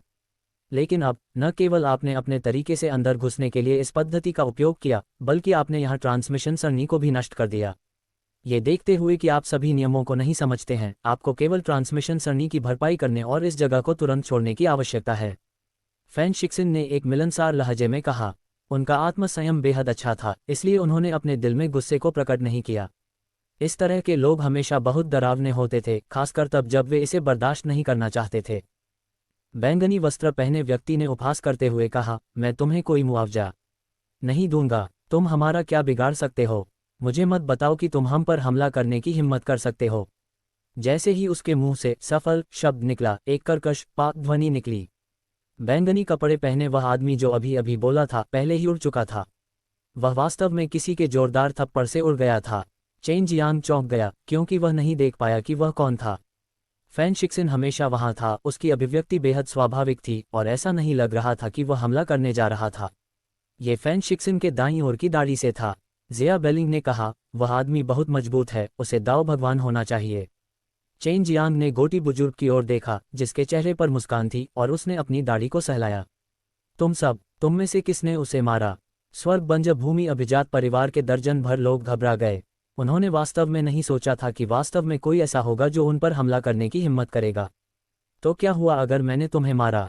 फैन शिक्सिन ने कहा, हालांकि मैंने ऐसा नहीं किया, लेकिन मैं कहना चाहता हूँ, शाबाश। अब जाकर 10-10 युवकों को यह एहसास हुआ कि उनके सामने खड़े 3 जागीरदारों से निपटना आसान नहीं था। बस तुम रुको। बैंगनी रंग का आदमी पहले ही उठ चुका था। उसका चेहरा अब पूरी तरह से काला हो चुका था। उसे नहीं पता था कि ऐसा क्यों हुआ, लेकिन ऐसा लग रहा था जैसे उसे जहर दिया गया हो। चलो चलें। काले कपड़े पहने एक व्यक्ति को पता था कि वे उसका मुकाबला नहीं कर सकते और उसने वापस जाने और मदद लेने का फैसला किया। क्या आप जाना चाहते हैं? आप सभी ने यहाँ ट्रांसमिशन सरणी को नष्ट कर दिया है और आप बस ऐसे ही चले जाना चाहते हैं। फैन शिक्सिन ने कहा। बात करते समय किसी को नहीं पता था कि उसने क्या किया है, लेकिन आसपास की जगह अचानक बेहद मजबूत हो गई थी। एक ट्रांसमिशन सरणी के 1 अरब ज़ैड पैसे, कुल मिलाकर उनमें से 17 को आपने नष्ट कर दिया, इसलिए आपको 1 अरब 700 का भुगतान करना होगा, अन्यथा आपको भागने की अनुमति नहीं है। फैन शिक्सिन ने ठंडे स्वर में कहा। तुम लोगों ने पहले ही अपनी चाल चल दी है, हमसे यह उम्मीद मत करो कि हम तुम्हें मुआवजा देंगे। वह आगे बढ़ना चाहता था, लेकिन वे उसके प्रतिद्वंद्वी नहीं थे। पहले उन्हें लगा कि फैन शिक्सिन और बाकी लोग उनसे डरेंगे क्योंकि वे स्वर्ग बंजर भूमि कुलीन परिवार से थे, लेकिन अब इससे पहले कि वे कुछ भी कह पाते, उन्हें पीटा गया। क्या स्वर्ग बंजर भूमि अभिजात परिवार ने आप लोगों को प्राकृतिक कानून संरक्षकों से निपटने के लिए भेजा है? फैन शिक्सिन अचानक हंसे। आपकी वर्तमान क्षमताओं के साथ आप निश्चित रूप से एक भी बाल बचे बिना मर जाएंगे। वे स्वर्ग बंजर भूमि कुलीन परिवार में जीवित रहने में असमर्थ रहे होंगे, या शायद स्वर्ग बंजर भूमि कुलीन परिवार में उनकी उपेक्षा की गई होगी, जिसके कारण स्वर्ग बंजर भूमि कुलीन परिवार ने उन्हें मरने के लिए यहाँ भेजा था। दाढ़ी वाला अधेड़ उम्र का आदमी हंसा। चाहे आप इसे किसी भी तरह से देखें, ये लोग ऐसे नहीं दिखते कि वे लंबे समय तक जीवित रहेंगे।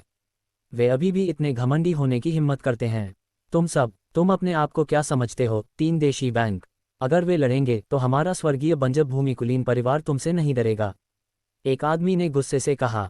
मैं बहुत डर गया हूँ। अपने बड़ों को मुझे पीटने दो। फैन शिक्सिन हंसा। जैसे ही फैन शिक्सिन ने बोलना समाप्त किया, वे सभी युवक और युवतियां बाहर निकल आए और उनके चेहरों पर तमाचा पड़ा।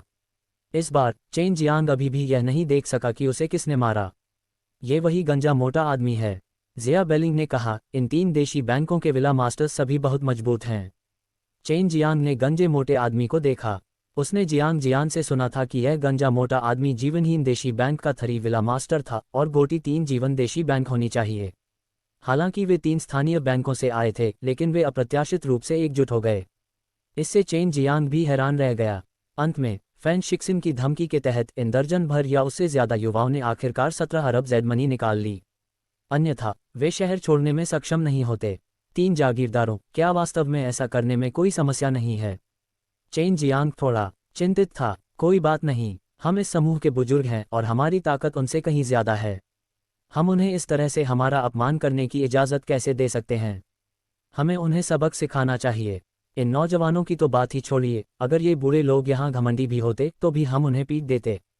गंजा मोटा आदमी हंसा। ये ताकत थी। ताकत के बल पर जब तक उसे ऐसा अहंकारी व्यक्ति मिलता, वह जो चाहे कर सकता था। ठीक है, मैं जाकर देखूंगा कि अनडेड डिवाइन रेस के वे लोग क्या कर रहे हैं। तुम दोनों यहीं रहो और उन युवाओं से सावधान रहो। फैन शिक्सिन ने बोलना समाप्त करने के बाद चेन जियांग से कहा, मैं जल्द से जल्द उस मामले को सुलझाने में तुम्हारी मदद करूंगा जिसके लिए तुमने मुझसे अनुरोध किया है। ठीक है, बहुत बहुत धन्यवाद। चेन जियांग ने फैन शिक्सिन से तियानपो फल खरीदने में मदद करने के लिए कहा। जब तक वह इसे प्राप्त कर सकता है, चेन जियांग का मानना था कि वह बहुत जल्द दाओपो क्षेत्र के शिखर तक पहुंचने में सक्षम होगा। चेन जियांग ने स्वर्गीय ड्रैगन सिटी में टेलीपोर्ट करने के लिए ट्रांसमिशन सरणी का उपयोग किया। स्वर्गीय ड्रैगन सिटी में पहले से ही 3 देशी बैंक थे, जिससे चेन जियांग को बहुत अधिक सहजता महसूस हुई। वर्तमान में स्वर्गीय ड्रैगन सिटी और सैकड़ों फूलों के गांव के गठन को बदला जा रहा था ताकि वे उन काले बालों वाले मनुष्यों से बचाव कर सकें। स्वर्गीय ड्रैगन सिटी की सुरक्षा बहुत अच्छी है, जिया बेलिंग ने कहा। मुझे थोड़ी देर बाद तैयारी के लिए अपने व्हाइट स्पिरिट सिटी में वापस लौटना होगा। वे काले बाल वाले मानव वास्तव में बहुत डरावने हैं। कौन जानता है कि वे कब अवरोध को तोड़कर भागने में सक्षम होंगे। मैं समय आने पर लॉन्ग जूंग सियाओ से इस बारे में बात कर सकता हूँ। वह इन व्यू रचनाओं से बेहद परिचित है। इस समय वह लॉन्ग जूंग सियाओ के 9 हेवंस ड्रैगन मैनर की ओर बढ़ रहा था। लॉन्ग जूंग सियाओ के प्रबंधन के तहत कुछ देव जनजातियां और मनुष्य बहुत सामंजस्यपूर्ण ढंग से साथ रहते थे। छोटा बदमाश। अचानक चेन जियांग ने एक मीठी चीख सुनी जो एक बच्चे के रोने जैसी लग रही थी। एक सफ़ेद बिल्ली का बच्चा उड़कर आया और चेन जियांग के सिर पर आकर बैठा। मुझे तुम्हारी बहुत याद आई। चेन जियांग ने जल्दी से एर को पकड़ लिया और उसे सहलाया। उसने बहुत दिनों से इस छोटी सी बिल्ली के बच्चे एर को नहीं देखा था। तुम्हारे साथ इतनी सारी औरतें हैं, मैं तुम्हारे दिल में कैसे आ सकती हूँ? ने नखरे से मुंह बनाया और कुछ बार में मियाए। क्या तुम पहले से ही एक छोटी लड़की में बदल नहीं गई हो? चेन जियांग ने हंसते हुए उसे अपनी हथेली पर रखा। मुझे अभी भी लगता है कि यह छवि बेहतर है। एर ने अपनी जीभ बाहर निकाली। क्या आप लॉन्ग जूंग सियाओ की तलाश करने जा रहे हैं? यह आदमी ड्रैगन मैनर में नहीं है। वह अपने आदमियों को लड़ने के लिए शहर के द्वार पर ले गया। लड़ना? चेन जियांग ने भौहें सिकोड़ते हुए कहा। वह किससे लड़ रहा है? मुझे मत बताओ कि तुम उसके दुश्मनों के खिलाफ जा रहे हो। उस समय लॉन्ग जूंग सियाओ ड्रैगन के एक समूह के हाथों में था। हालांकि उस समय उसे जहर दिया गया था, इसलिए लॉन्ग जूंग सियाओ का दुश्मन काफी मजबूत था। नहीं, लगता है कि ये 10 से ज्यादा लाल चेहरे वाले राक्षस हैं। ने जवाब दिया। हम जाकर देखने के बाद ही जान पाएंगे। मैंने अभी अभी इसके बारे में सुना है और वहां जाने का फैसला किया है। चेन जियांग ने एर को लाया और शहर के द्वार की ओर चला गया। क्या आप आमतौर पर ड्रैगन मैनर में रहती हैं? चेन जियांग ने पूछा। नहीं, मैं इधर उधर भागता रहता हूँ। कभी कभी मैं बिल्लियों के जंगल में चला जाता हूँ, कभी कभी मैं स्टारमून पर्वत पर चला जाता हूँ। हालांकि मैं अक्सर बोरियत से बचने के लिए सैकड़ों फूलों के गांव में उन छोटे ड्रैगन को चिढ़ाने आता हूँ। ने मुस्कुराते हुए कहा। मैं भी अक्सर आता हूँ। स्वर्गीय ड्रैगन सिटी में बिल्ली का जंगल वह जगह थी जहां बिल्ली जाती रहती थी। स्टार मून माउंटेन में स्टार मून दिव्य जाति ड्रैगन गांव थी और मरे हुए दिव्य जाति अमर तीरथ में थी। तुमने उन छोटे ड्रैगन को बहुत परेशान किया होगा, चेन जियांग ने चेहरे पर मुस्कान के साथ कहा। जब वह शहर के गेट के पास पहुंचा तो उसने आभा का विस्फोट महसूस किया और जैसे ही वह शहर की दीवार की ओर बढ़ा उसकी अभिव्यक्ति बदल गई। जियू कैंगहाई और बाकी लोगों को साथ लेकर वह दर्जनों युवाओं का सामना करने ही वाला था। इससे पहले जब यू एर ने कहा कि यह किसी तरह का लाल चेहरे वाला राक्षस था तो चेन जियांग ने वास्तव में सोचा कि यह किसी तरह का राक्षस जानवर था। उसे नहीं लगा कि यह वास्तव में एक इंसान था। ये सिर्फ इतना था कि दर्जन भर लोगों के आधे चेहरे लाल हो गए थे क्योंकि वे दर्जन भर या उससे अधिक युवा थे जिन्हें थरी मनी डिवाइन सिटी में गंजे सिर वाली प्लेट से थप्पड़ मारा गया था। वे यहाँ क्यों हैं? चेन जियांग की अभिव्यक्ति गंभीर हो गई। क्या है? तुम ही हो जो उसे यहाँ लेकर आए हो? युए ने पूछा। वे कौन हैं? वे बहुत शक्तिशाली प्रतीत होते हैं। वे स्वर्ग बंजर भूमि कुलीन परिवार से हैं। चेन जियांग ने तुरंत युए आर को स्वर्ग बंजर भूमि कुलीन परिवार के मामले के बारे में बताया और उसे एक दर्जन या उससे अधिक युवकों की पिटाई के बारे में भी बताया। ऐसा लगता है कि ये लोग मार खाने के बाद अपना गुस्सा निकालने के लिए यहाँ आए हैं, युए ने कहा। वे सभी ताओ संप्रदाय के साधक हैं, चिंता करने की कोई ज़रूरत नहीं है। जिया बेलिंग अचानक युयाओ माउंटेन विला से बाहर आया। उसने युएर को थोड़ा सा चुटकी ली और फिर हंसते हुए युएर को अपनी छाती से लगा लिया। युएर ने भी अपने 2 छोटे पंजों से जिया बेलिंग की विकसित छाती को रगड़ा जिससे चेन जियांग अपने दिल में कोसने लगा। जिया बेलिंग कुछ दिनों के लिए सैकड़ों फूलों के गांव में रुकी थी और युएर अक्सर उस समय उसके साथ खेला करता था। अरे, मैंने सुना है कि तुम एक ड्रैगन हो। पवित्र बंजर भूमि में बहुत सारे ड्रैगन नहीं हैं। हम हमेशा एक को पकड़ना चाहते थे लेकिन हम ऐसा नहीं कर सके। अब जब हम ठीक हो गए हैं तो हमें वास्तव में यहाँ एक मिला है और यह कमज़ोर लगता है। उसका मूल रूप से काला चेहरा अब बहुत बेहतर हो गया था, केवल उस पर एक लाल निशान था। कैंगहाई, तुम लोग शहर में जाओ, लॉन्ग जूक्सियाओ ने भारी आवाज़ में कहा। हालांकि जियू कैंगहाई ने जल्दी ही अपना स्तर ऊपर कर लिया था, फिर भी वह युवाओं के इस समूह के लिए एक मुकाबला नहीं था। वह, गु डोंगचेन और अन्य सभी ने लॉन्ग जूक्सियाओ की बात सुनी और स्वर्गीय ड्रैगन सिटी वापस लौट आए। आप ड्रैगन को क्यों पकड़ रहे हैं? लॉन्ग जूक्सियाओ ने पूछा जब उसने जियू कैंगहाई और अन्य लोगों को वापस आकर दरवाजा बंद करते देखा। सवारी करने के लिए, जाहिर है। बैंगनी वस्त्र पहने आदमी जोर से हंसा। घर जाओ और अपने पिता की सवारी करो। लॉन्ग जूक्सियाओ क्रोधित था। एक ड्रैगन पंजे की छाया अचानक प्रकट हुई और बैंगनी कपड़े वाले आदमी के सिर को पकड़ लिया। बैंगनी कपड़े पहने आदमी अचानक बुरी तरह चिल्लाया। उसने देखा कि उसके चेहरे पर कुछ खूनी छेद थे जिन्हें लॉन्ग जूक्सियाओ ने अपने पंजों से बाहर निकाल दिया था। भयानक बात यह थी कि लॉन्ग जूक्सियाओ वास्तव में उसका चेहरा पकड़ने में कामयाब रहा। बैंगनी कपड़े पहने आदमी की आंखों और नाक में छेद हो गए थे, उसकी त्वचा और हड्डियां सब फट गई थीं। ये दृश्य देखकर जिया बेलिंग और युएर ने भी गहरी सांस ली। जल्दी से उसे मार डालो, बैंगनी कपड़े वाला आदमी बुरी तरह चिल्लाया। यदि आप मरना चाहते हैं तो मत मरो। लॉन्ग जूक्सियाओ ने दहाड़ लगाई। ड्रैगन की दहाड़ ने पूरे आकाश को हिला दिया। इसके पीछे की शक्ति ने लोगों को डर का एहसास कराया। यह आदमी वास्तव में एक दाओ सॉवरेन है, जिया बेलिंग ने कहा। लॉन्ग जूक्सियाओ के क्रोध और उस भयानक शक्ति को महसूस करते हुए बैंगनी कपड़े पहने आदमी और अन्य सभी को पता था कि उन्होंने फिर से एक लोहे के बोर्ड पर लात मारी है, जिससे उनके दिल में बहुत घुटन महसूस हुई। चलो चलें। वह जानता था कि लॉन्ग जूक्सियाओ निश्चित रूप से उसे मारने की हिम्मत करेगा। स्वर्ग बंजर भूमि अभिजात परिवार के कमीनों, मैं लॉन्ग जूक्सियाओ तुमसे कभी नहीं डरता। लॉन्ग जूक्सियाओ दहाड़ उठा। आकाश अचानक अंधेरा हो गया और काले बादल घिरने लगे। ये देखकर सभी युवक तेजी से भाग निकले। चेन जियांग ने भी राहत की सांस ली। वह पहले चिंतित था कि लॉन्ग जूक्सियाओ इसे संभालने में सक्षम नहीं हो सकता है। अच्छा नहीं, जिस दिशा में वे जा रहे हैं वह सैकड़ों फूलों का गांव है। जैसे ही जिया बेलिंग ने बोलना समाप्त किया, उसने युएर को पकड़ लिया और चेन जियांग के साथ टेलीपोर्ट हो गई। सैकड़ों फूलों का गांव स्वर्गीय ड्रैगन सिटी से ज्यादा दूर नहीं है। युवाओं का समूह बहुत तेजी से दौड़ रहा था, इसलिए जब जिया बाइलिंग चेन जियांग को वहां लेकर आया तो युवाओं के समूह ने पहले से ही सैकड़ों फूलों के गांव के चारों ओर अदृश्य जादू को सक्रिय कर दिया था। यहाँ एक अवरोध है, क्या सैकड़ों फूलों का गांव अंदर है? मरे हुए दिव्य जाति के उन लोगों ने कहा था कि यहाँ सैकड़ों फूलों का गांव है और वे सभी असाधारण रूप से सुंदर हैं। एक नीले वस्त्रधारी व्यक्ति ने अश्लीलता से हंसा। चलो अंदर चलते हैं। बैंगनी कपड़े पहने आदमी ने थोड़ा पाउडर निकाला और अपने चेहरे पर लगा लिया। उसका सड़ा हुआ चेहरा तुरंत ठीक हो गया और वह भयावह रूप से मुस्कुराया। अरे, क्या तुम वाकई अंदर जा रहे हो? एक महिला ने पूछा। इनमें से 4 लोग महिलाएं थीं। बेशक, अंदर सुंदरियां हैं। मैं उन्हें नौकरानियों के पास वापस लाना चाहता हूँ। बैंगनी वस्त्र पहने आदमी बुरी तरह हंसने लगा। हमें कुछ नौकरानियां भी चाहिए। जब समय आएगा तो हमें इस कुतिया की जमकर पिटाई करनी होगी, नहीं तो आज इसका गुस्सा सहना मुश्किल हो जाएगा, एक औरत ने गुस्से से कहा। ये सुनकर चेन जियांग तुरंत क्रोधित हो गया। हमें उन्हें मार डालना चाहिए। जिया बेइलिंग पहले ही टेलीपोर्ट हो चुका था, उसका चेहरा ठंडा था और वह लोगों के समूह के सामने उतरा। जिया बाइलिंग की अचानक उपस्थिति ने युवा पुरुषों के समूह की आंखों को चमका दिया। जिया बाइलिंग जैसी परी जैसी खूबसूरत आभा वाली महिला को देखना दुर्लभ था, खासकर जब उसका चेहरा ठंडा ठंडा था, जिससे लोगों को यह महसूस हुआ कि उसके पास एक ठंडा और सुंदर स्वभाव था, जिससे लोगों को उसे जीतने की तीव्र इच्छा हुई। जहां तक चारों महिलाओं का प्रश्न है, वे बहुत ईर्ष्यालु थीं, विशेषकर जब उन्होंने देखा कि पुरुष जिया बेइलिंग को किस तरह से देख रहे थे। क्या ये हो सकता है कि तुमने हमारी बातें सुनी और हमारी नौकरानी बनने की इच्छा से खुद ही बाहर भाग आए हो? बैंगनी वस्त्रधारी आदमी ने शरारत से हंसते हुए कहा और हमारे पास चला आया। जिया बेइलिंग ने तुरंत अपनी अत्यंत शक्तिशाली स्थानिक ऊर्जा का उपयोग किया और इन 10 लोगों को जगह पर बंद कर दिया। अभी अभी उन्होंने जो कहा उसे सुनने के बाद उसे लगा कि इन लोगों को अब और जीने की कोई ज़रूरत नहीं है।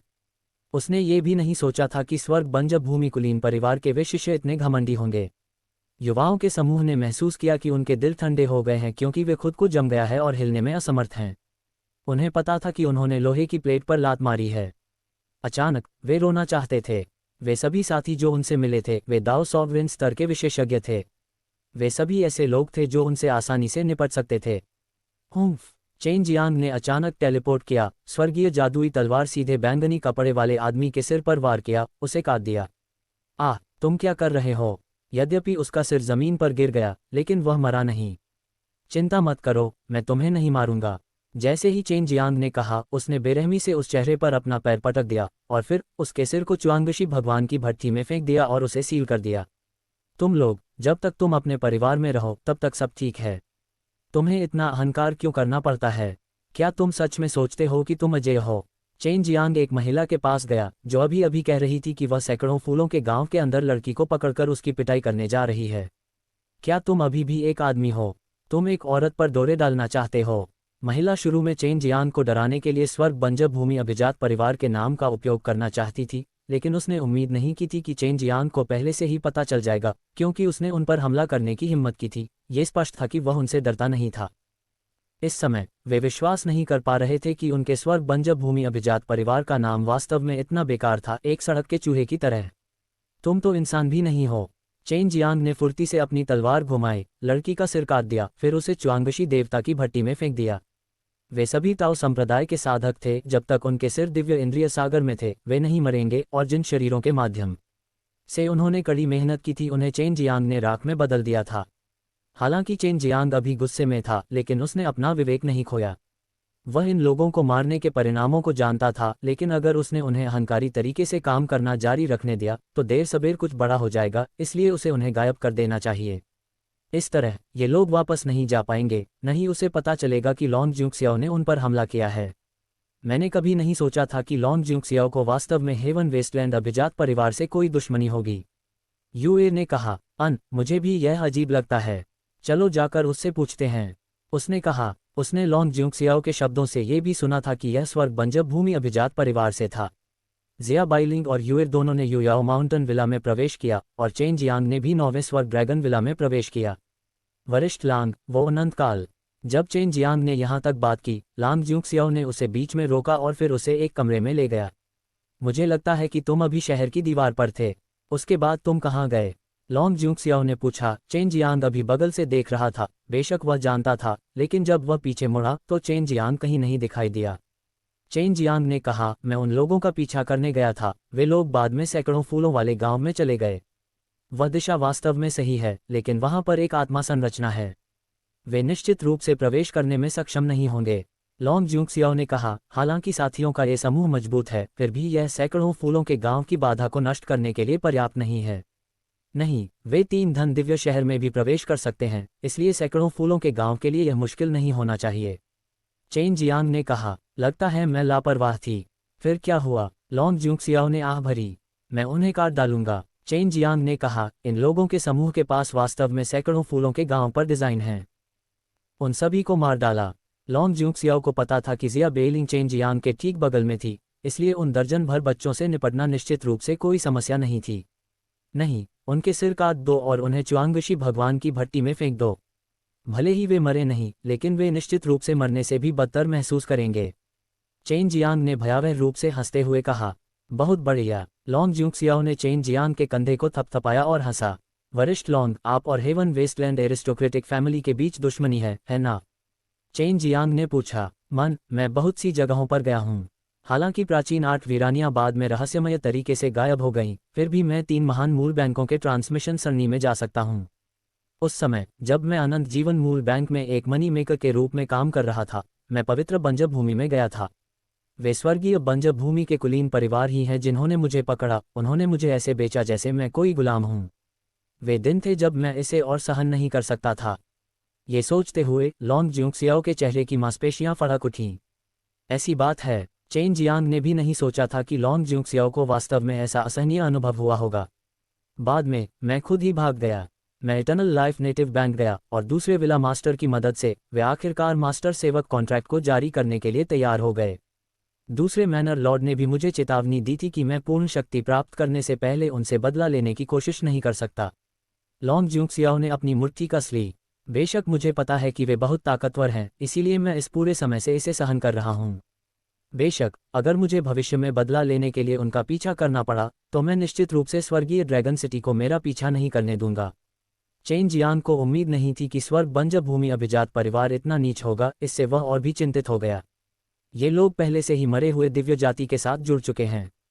स्वर्गीय ड्रैगन सिटी और सैकड़ों फूलों के गांव के अस्तित्व के बारे में उन्हें मरे हुए दिव्य जाति ने ही बताया था। चेन जियांग ने कहा, हम तुम्हारे साथ मिली भगत है। तुम बस इंतजार करो, मैं जल्दी या बाद में उनका ख्याल रखूंगा। लॉन्ग जूक्सियाओ ने ठंडी सांस ली। ये वास्तव में एक परेशानी वाली स्थिति है। ऐसा लगता है कि हमें जल्दी करना होगा और अपनी ताकत बढ़ानी होगी। चेन जियांग ने आह भरी। वरिष्ठ लॉन्ग, क्या शुआंगरू ने कभी आपको गहन मार्ग के बारे में बताया है? हाँ, जैसा कि मैंने कहा, गहन ताओ शक्ति में प्रशिक्षण मेरे लिए काले बाल वाले मानव से निपटना आसान बना सकता है। लॉन्ग जूक्सियाओ ने अपना सिर हिलाया। हमने पहले ही साधना शुरू कर दी है। ये सब तुम्हारा धन्यवाद है। मुझे लग रहा है कि काले बाल वाले मानव का समूह जल्द ही पूरे नए आर्ट बंजर भूमि को निगल जाएगा। मुझे ऐसा पूर्वाभास क्यों है? चेन जियांग ने उत्सुकता से पूछा। क्योंकि स्वर्ग बंजर भूमि अभिजात परिवार, चाहे वह प्राचीन उजाड़ हो या नई आर्ट बंजर भूमि, वे लंबे समय से अराजकता में नहीं रहे हैं, और स्वर्ग बंजर भूमि अभिजात परिवार का अस्तित्व अराजकता पैदा करने के लिए ही है। लॉन्ग जूक्सियाओ ने आह भरी। उस समय जब मुझे उनके द्वारा उनके गुलाम पालतू जानवर के रूप में पकड़ लिया गया था, तो मैं हमें काफ़ी अच्छी तरह से समझ गया था। यह ऐसे लोगों का समूह है जो केवल परेशानी पैदा करना चाहते हैं। मरे हुए दिव्य जाति और दुष्ट आत्मा जाति के लिए यह जानना असंभव था, लेकिन क्योंकि 3 महान देशी बैंक अंदर थे, इसलिए उन्होंने जल्दबाजी में काम करने की हिम्मत नहीं की। उनके मन में अभी भी 3 महान देशी बैंकों की ताकत के बारे में कुछ शंकाएं थीं। 3 महान देशी बैंकों से निपटने के लिए मरे हुए दिव्य जाति और दुष्ट आत्मा जाति उजाड़ भूमि के शिष्यों से संपर्क करने के लिए कहीं गई थी और उन्हें यहाँ परेशानी पैदा करने के लिए ले आई थी। ये स्पष्ट था कि यह स्वर्ग बंजर भूमि अभिजात परिवार को 3 महान देशी बैंकों से निपटने की अनुमति देने के लिए था। अभी हमें केवल मरे हुए दिव्य जाति और दुष्ट आत्मा जाति पर ध्यान देने की आवश्यकता है। स्वर्ग बंजर भूमि कुलीन परिवार का प्रतिद्वंद्वी 3 महान देशी बैंक हैं। लॉन्ग जूक्सियाओ ने उत्तर दिया, आपको बहुत अधिक चिंता करने की आवश्यकता नहीं है। अभी के लिए हम अभी भी बहुत सुरक्षित हैं। चेन जियांग ने सिर हिलाया। उसने और लॉन्ग जूक्सियाओ ने कुछ और चीज़ों के बारे में बात की, कुछ गहन बंजर भूमि की स्थिति से संबंधित, जैसे कि पृथ्वी के केंद्र के नीचे की चीज़ें। चर्चा के बाद वह और जिया बेइलिंग व्हाइट स्पिरिट सिटी की ओर चल पड़े। अभी जिया बेइलिंग को यह भी सुनिश्चित करना था कि यह स्थान सुरक्षित है, इसलिए वह शुकांग और किंगयांग को खोजने गई और उन्हें कुछ बातें बताईं। गोलियों के मामले में जिया बेइलिंग को चिंता करने की ज़रूरत नहीं थी। जब वह पहले सैकड़ों फूलों के गांव के अंदर थी, तो उसने पहले ही फैंग यूजी और अन्य लोगों के साथ इस बारे में चर्चा कर ली थी। और अभी एजियोर वॉर्ड यांग और लॉन्ग जूक्सियाओ के बीच बहुत सारी बातचीत हुई थी और उन्होंने पहले ही गुप्त रूप से गठबंधन बना लिया था। इस तरह का गठबंधन बहुत बुरा नहीं था। जब एक पार्टी को दूसरे का समर्थन करने में मुश्किलें आती हैं, तो एजियोर वॉर्ड यांग की ताकत काफ़ी मजबूत होती है। चेन जियांग कुछ दिनों तक स्पिरिट वेस्टलैंड में रहा और फिर वहां से थरी मनी डिवाइन सिटी की ओर चल पड़ा। वह फैन शिक्सन से पूछना चाहता था कि क्या उसके पास तियानपो फल के बारे में कोई खबर है, जिसकी उसे अभी सख्त ज़रूरत है। फैन शिक्सन यहाँ नहीं थे, लेकिन चेन जियांग ने दुकानदार से सुना कि वह 3 दिनों में वापस आ जाएगा। चेन जियांग ने धैर्यपूर्वक 3 दिनों तक इंतजार किया और निश्चित रूप से फैन शिक्सन वापस आ गया। इसे पाना बहुत आसान था। यह ऐसी चीज़ है जिसे एक बूढ़ा कीमियागर लंबे समय से इकट्ठा कर रहा है। फैन शिक्सन ने चेन जियांग को एक जेड बॉक्स सौंपा, क्योंकि यह लंबे समय से मेरे संग्रह में था। वह आदमी लगभग भूल गया था, इसलिए मैं आमतौर पर उसका ख्याल नहीं रखता, इसलिए ये तियानपो फल इतना अच्छा नहीं है। चेन जियांग ने जेड बॉक्स खोला और देखा कि तियानपो फल पहले से ही सूख चुका था, लेकिन वह अभी भी जीवन शक्ति का एक निशान महसूस कर सकता था। जब तक ये पूरी तरह से सूख कर मर नहीं गया था, तब तक ये चेन जियांग के लिए कोई समस्या नहीं थी। मैं ठीक हूँ, चेन जियांग ने कहा। वह जेड के पैसे निकालकर फैन शिक्सन को देने वाला था, लेकिन फैन शिक्सन ने ऐसा नहीं किया। ये तियानपो फल भी मुझे पुराने कीमियागर द्वारा उपहार में दिया गया था। आपको हमें बताना होगा कि गहन बंजर भूमि के अंदर क्या हुआ था, और हम आपके बहुत आभारी हैं। फैन शिक्सन मुस्कुराया। वह देशी बैंक का मालिक था और उसके पास जेड मनी की कमी नहीं थी। बहुत बहुत धन्यवाद। चेन जियांग उस समय बेहद खुश था। जब तक वह इस तियानपो फल को बड़ी मात्रा में उगा सकता है, वह बहुत जल्दी दाओपो क्षेत्र की 10वीं परत तक पहुंचने में सक्षम होगा। वह तियानपो फल को श्वेत आत्मा शहर में ले आया। क्या आप अभी शिपो डैम को परिष्कृत कर रहे हैं? जिया बेलिंग ने पूछा। मुझे अभी भी यहाँ कुछ काम करने हैं। अभी नहीं, हमें इसके बढ़ने से पहले कुछ समय तक इंतजार करना होगा। तुम्हारा यहाँ क्या काम है? क्या तुम्हें मेरी मदद चाहिए? चेन जियांग ने पूछा। कोई ज़रूरत नहीं, अभी मुझे कुछ बेहतरीन लोगों को चुनने की ज़रूरत है ताकि उन्हें गहन मार्ग के हृदय को विकसित करने का तरीका सिखाया जा सके। भविष्य में अगर मैं किसी काले बाल वाले इंसान से मिलूंगा तो उनसे निपटना आसान होगा, जिया बेइलिंग ने कहा। जिया बाइलिंग के शब्दों को सुनकर चेन जियांग ने तुरंत गहन मार्ग को परिष्कृत करने के लिए बहुत सारी औषधीय सामग्री निकाली। आप इसका उपयोग अपनी साधना के तरीके को परिष्कृत करने के लिए कर सकते हैं। यहाँ का वातावरण गहन बंजर भूमि से भिन्न है। यहाँ अवशोषित करने के लिए कोई गहन ताओ शक्ति नहीं है। हमें गहन मार्ग में बड़ी मात्रा में सहायता की आवश्यकता है, चेन जियांग ने कहा। ठीक है, मैं एज्योर सन वॉर्ड से चयन में मदद मांगूंगी। मैं जाकर सबसे पहले गोलियां बनाऊंगी, जिया बेलिंग ने कहा। मैं घूमने के लिए प्रोपेगेंट वेस्टलैंड जाऊंगा और देखूंगा कि क्या मुझे वहां बेहतर जड़ी बूटियां मिल सकती हैं, चेन जियांग ने कहा। उन्हें लगा कि प्रोपेगेंट वेस्टलैंड में निश्चित रूप से कई अन्य अच्छी जड़ी बूटियां हैं। तो फिर तुम्हें सावधान रहना होगा। मेरे बिना ब्लैक हेयर्स ह्यूमन से मुठभेड़ बहुत खतरनाक होगी, जिया बेइलिंग ने कहा। इसकी चिंता मत करो, चेन जियांग हंसा। चेन जियांग ने व्हाइट स्पिरिट सिटी को छोड़ दिया और गहन बंजर भूमि की ओर चल पड़ा। अब जब उसने गहन मार्ग के हृदय को विकसित कर लिया था और उसके पास स्वर्गीय जादुई तलवार थी, तो उसे लगा कि भले ही वह ब्लैक हेयर्स ह्यूमन से मिले, अगर वह उन्हें हरा नहीं सका तो कम से कम वह कुछ समय के लिए टिक सकता है और बच सकता है। इसके अलावा उसके पास अभी भी 6 रियल्म्स दर्पण थे, लेकिन उसे व्हाइट टाइगर का उपयोग करने से पहले रात तक इंतजार करना पड़ा। रात के समय चेन जियांग ने गहन बंजर भूमि में प्रवेश किया और तुरंत शहर में टेलीपोर्ट हो गया और बहुत तेजी से उसमें प्रवेश कर गया। भाई टाई कहाँ है? चेन जियांग ने दुकानदार से पूछा। पहले टाई जियांग हमेशा इसी छोटे से विला में रहता था। वह आयरन फाइटिंग टीम के साथ बाहर गया था क्योंकि आयरन फाइटिंग टीम ने कुछ महत्वपूर्ण खोज की थी। दुकानदार ने धीरे से कहा। मैंने सुना है कि कुछ अच्छी चीजें हैं। न केवल iron fighting team boss tie की तलाश में वापस आए, बल्कि अन्य टीमें भी एक के बाद एक वापस आई और अपने विशेषज्ञों को उनका पीछा करने के लिए भेजा। मुझे आश्चर्य है कि यह किस तरह की अच्छी चीज़ है। क्या तुम्हें पता है कि वह कहाँ है? चेन जियांग इस बारे में बहुत उत्सुक था। मुझे कैसे पता? ये तो बहुत गुप्त बात है, दुकानदार ने सिर हिलाया। चेन जियांग ये भी देखना चाहता था कि आखिर वह कौन सी चीज़ है जो टाई जियोंग को व्यक्तिगत रूप से कोई कदम उठाने के लिए मजबूर कर सकती है। ऐसा इसलिए था क्योंकि टाई जियोंग ने एक बार कहा था कि उसे मौत से बहुत डर लगता है और आमतौर पर वह खुद से भागता नहीं है। भाई टाई कब रवाना हुए? चेन जियांग ने फिर पूछा। कल, ये कहकर चेन जियांग गायब हो गया। जब चेन जियांग सिटी लॉर्ड के महल में पहुंचा तो वह अभी बहुत व्यस्त था और सरनी डिस्क को परिष्कृत कर रहा था। जब चेन जियांग ने सिटी लॉर्ड के महल में प्रवेश किया तो उसने ये भी महसूस किया कि वहां दाओ आभा पहले की तुलना में अधिक घनी हो गई थी। पूरे शहर में दाओ ऊर्जा को और भी सघन बनाने के लिए टायुनटियन वर्तमान में सरनी डिस्क को परिष्कृत करने के लिए बहुत प्रयास कर रहा था। वे सभी सरनी डिस्क ट्रांसमिशन सरनी थे जो पृथ्वी के केंद्र से सघन दाओ ऊर्जा संचारित करने में सक्षम थे। हालांकि वह व्यस्त था। जब उसे पता चला कि चेन जियांग यहाँ था तो टाई यूनतियान तुरंत उससे मिलने के लिए गुप्त कमरे से बाहर भागा। नगर के राजा टाई, क्या आप जानते हैं कि टाई शियोंग और अन्य लोग कहाँ गए?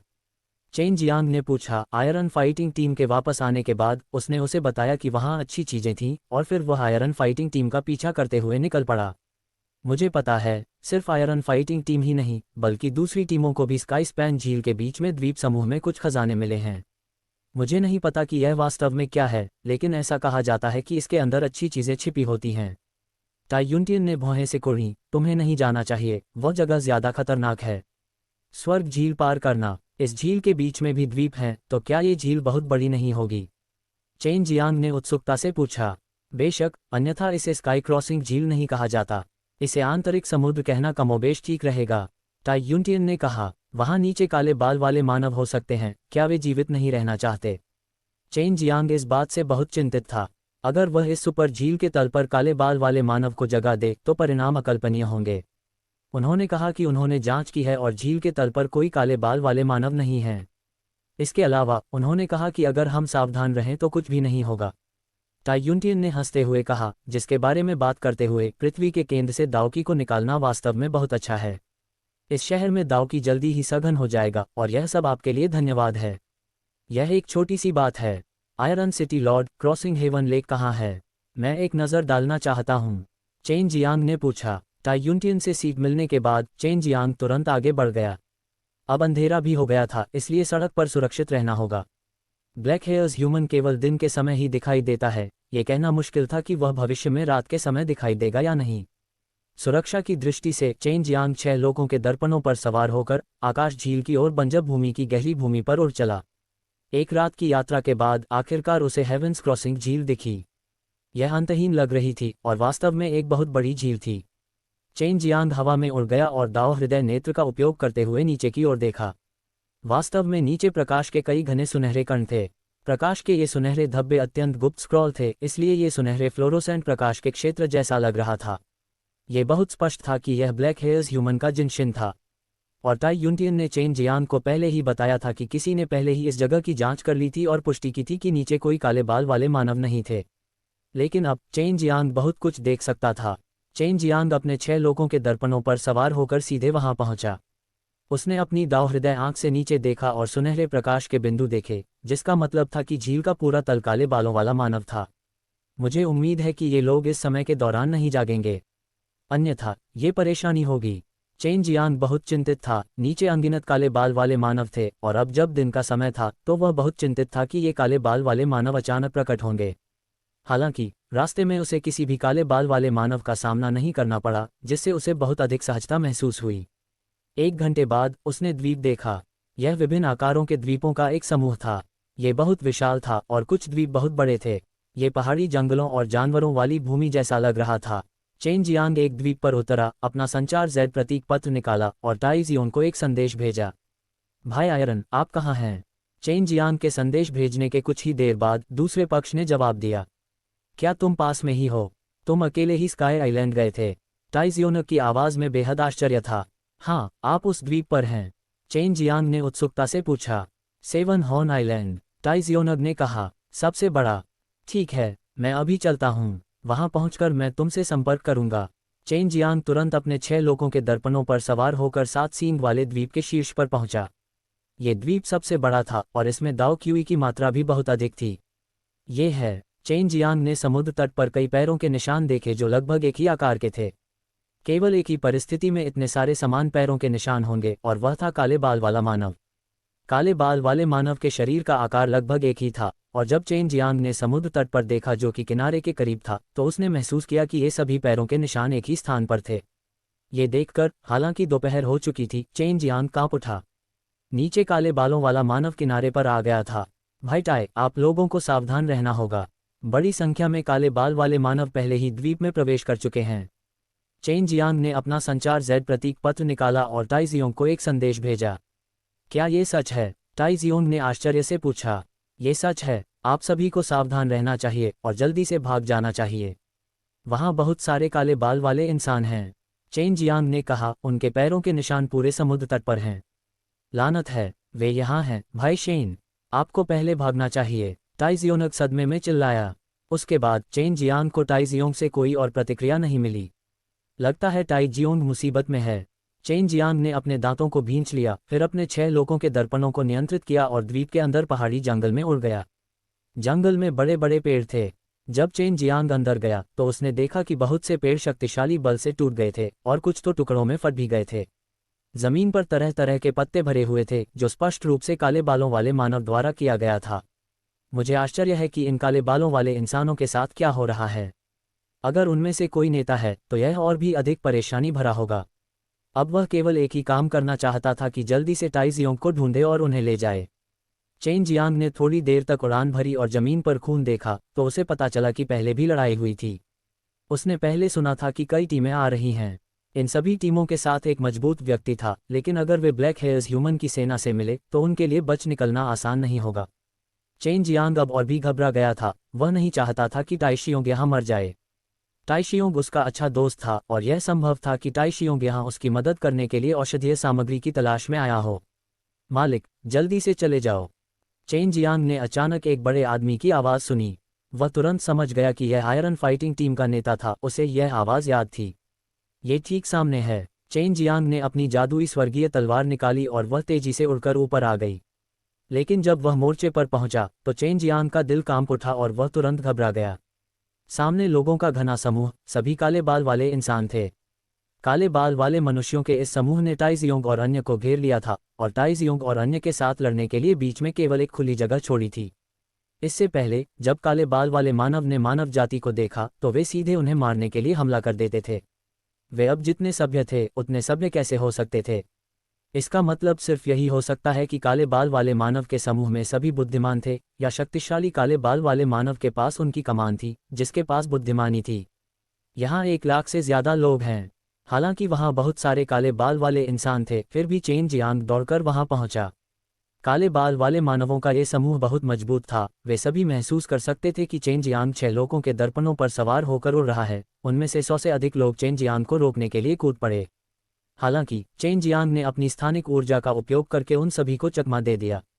जब इन काले बालों वाले इंसानों ने देखा कि चेन जियांग स्थानिक ऊर्जा का इस्तेमाल करना जानता है तो उसने भी अपनी छलांग रोक दी। हालांकि चेन जियांग शांत नहीं हुआ क्योंकि उसे महसूस हो रहा था कि कुछ काले बालों वाले इंसान जो स्थानिक ऊर्जा का इस्तेमाल करना जानते थे उसके करीब आ रहे थे।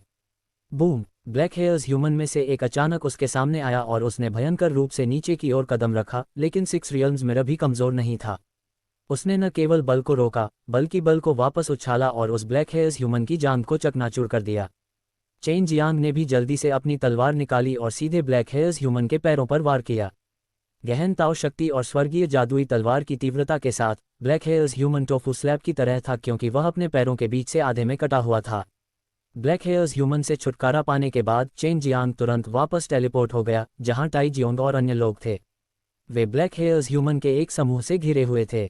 चेन जियांग ने 6 लोगों के दर्पणों को बड़ा किया और फिर उन्हें घेर लिया जिससे वे केंद्र में प्रवेश कर सकें। भाई शेन, तुम यहाँ क्या कर रहे हो? ये बहुत खतरनाक है। टाई जियोंग ने भी चेन जियांग को अभी अभी अपनी चाल चलते देखा था। उसने कभी नहीं सोचा था कि चेन जियांग वास्तव में एक ब्लैक हेयर्स ह्यूमन को आसानी से मार पाएगा। बकवास, मैं तो बस तुम्हें बचाने के लिए यहाँ था, चेन जियांग ने कहा। फिर उसने अपने 6 लोगों के दर्पणों को सक्रिय किया और दूर टेलीपोर्ट होकर जंगल से गायब हो गया। हालांकि जैसे ही वह एक निश्चित स्थान पर पहुंचा उसने देखा कि हजारों काले बाल वाले मानव पीछे से उसका पीछा कर रहे हैं।